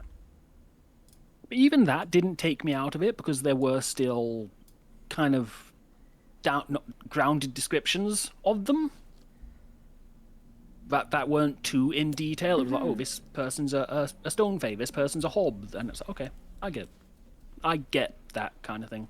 Yeah. All right. Are you ready to pick the next book? Yeah. Does everyone have a book in mind? Do you have a book, Peter? Oh, I have a book, but I don't think anyone's Between gonna like like you it. and Victoria. Yeah, it's between me and you. Yeah. Should we just toss a coin? Yeah, I figured. I don't have a coin. I will say, it's yours, because next month is Pride Month. Oh, okay. I forgot. It's June. It's almost Yay. June. I didn't even think of that. I'll tell you what, I will forego this month. Okay. I will voluntarily... We won't go through the wheel. I will defer to Victoria. Okay. Because we could still flip a coin if Take you us. want. No, I wish for you to pick us a Pride book for us all to read. Okay. And this is a little Peter related. Mm-hmm. So, I picked Gwen and Art Are Not in Love by Lex Croucher. And this is a little Peter related because Lex Croucher. he got it signed for me by Lex. I knew I remembered that book. So still Peter adjacent. Still Peter adjacent. That was at last year's 2024 book festival, Edinburgh Book Festival. Yep. And I got to meet Lex. Yeah. So. What does the synopsis say about Gwen and Steve, Dave, Bob? Gwen and who, sorry? Gwen and Art are not in love. Art, that's right. Rather inconveniently, however, they are betrothed. And now Art's been invited to Camelot to prepare for the wedding.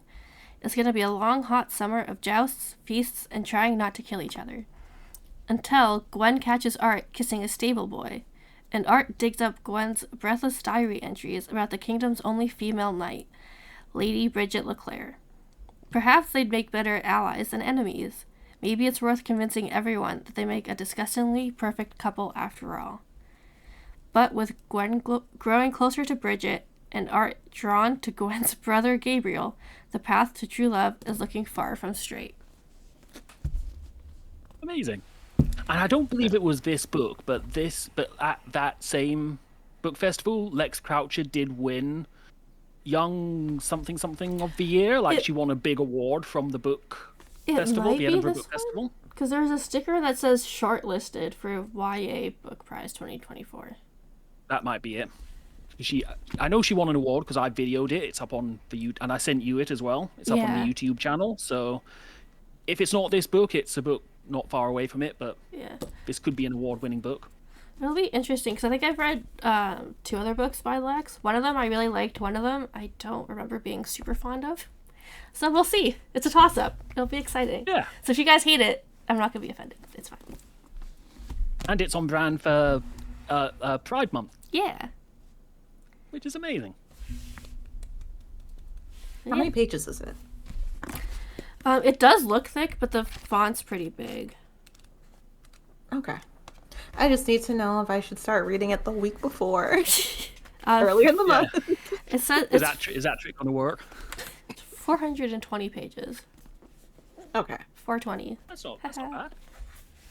And I can't even show you how big the writing is because my thing won't ever focus. Also, I think I've decided I just need a new webcam. Maybe that will fix all my problems. Oh. Because this is like Dylan's old one. So. You should steal his new one. I bought him that one. No, it's not stealing, it's just taking it back. Yeah. Reclaiming. It's fine. Addie says that she remembers watching Lex back in the day on YouTube. And I also used to watch Lex on YouTube back in the day. Oh wait, Addie, since you're here, did you finish the book? What would you rate it? Do you like it? Yeah. Yes, do you have a rating? All the questions.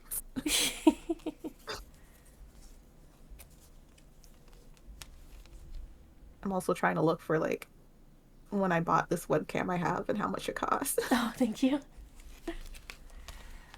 No, Addie hasn't had a chance to finish just yet. She has been a wee bit busy, so I can't say I blame her.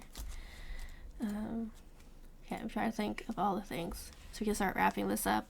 One thing we've talked about is potentially doing a standing game day every Sunday that's not book club.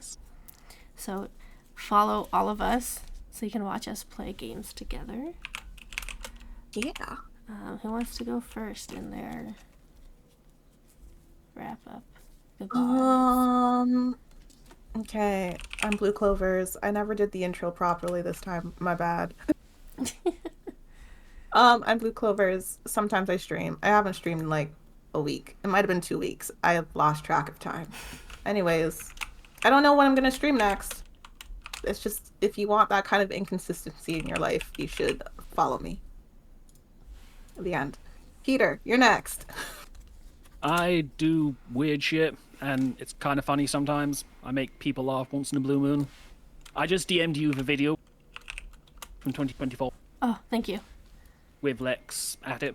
If I remember, I'll put it in the description of the YouTube video. Amazing. Yeah, I just do shit. Sometimes it works out, most times it doesn't. Oh, hold on. Is it this? And he has a podcast where he does things like go to the book thing that I already forgot the name of. The Edinburgh Book Festival. That's the name. Which, I know it's still early, like it's not even the end of May yet, but 2025 Edinburgh Book Festival is coming soon. That's all I can say. When is it? All I can say. It is August, same time as the Fringe. The last, Oh, damn. second to last right. weekend of the Fringe. Yeah. Okay, I do remember August now. even. Yeah. I remember it. It overlaps a bit. Man, we got a lot to prep for August. Oh, we really do. My inbox is like. Let me just. 2 seconds. There's 10 now. There's 10 emails concerning shows at the Fringe already, and we're not even my at the end of God. May. Damn. Fine. Zero concerns. I'm also gonna shout out our fourth host, Addie, who is taken indefinite leave. Is that the word? Indefinite, not indefinite. She's on indefinite leave, but you should still go follow her because she's great and we love her. And then I'm here, but if you're here, You do things. Oh yeah. you already know how to find me. Is this my socials? Congrats, you found us. Yeah, I don't know. The last time I streamed was last book club, so it is what it is. Did you Can't not be stream right. Jam? Nope. I thought we did. Did we not? No. We haven't Sure. played that other game in a while. No. I forgot what it's called. Yeah, it takes two. Well, I was also at Jam's house for like a Yeah. week, so Yeah. I kidnapped her. yeah. I invited myself Then you over. gave her back. Yeah. She was like, you know what? Actually, too much. Dylan, Get take the her fuck back. out. She's like, actually, I changed my mind. I don't want her here anymore. Should we announce our new adoption? By the way. Oh, the turtle. Yeah. Yes. Pico. Yeah. We adopted a turtle. We're co-parents. Hey. Turtle in the Toronto Zoo, right? Yeah. Was it? Okay. We've named it Pico, and it will be released when it is grown up, whenever that is. Yeah. And I hope they put like a random little tracker on it, and I can just follow him, her, Pico, them. Just follow I them don't through the know. leads. I think from what Addie's told me, turtles don't really have a gender until they're older. So for now, Okay.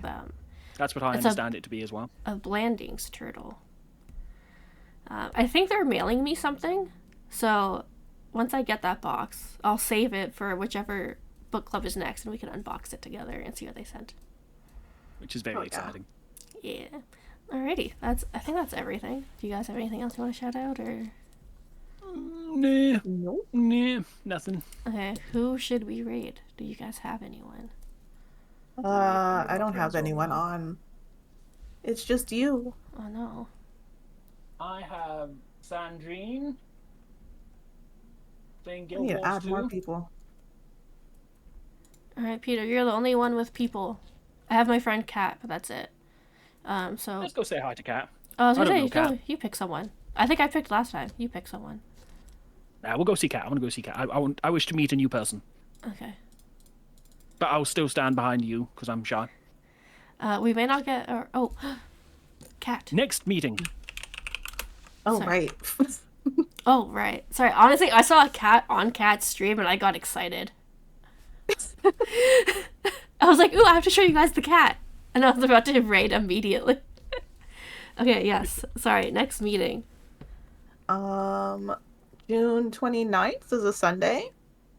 It's the last Sunday of the month, or June 22nd, if that's The whichever works for whoever's the busiest. The 29th works best for me. 29th works for me. Sick. All right. It's set. Club.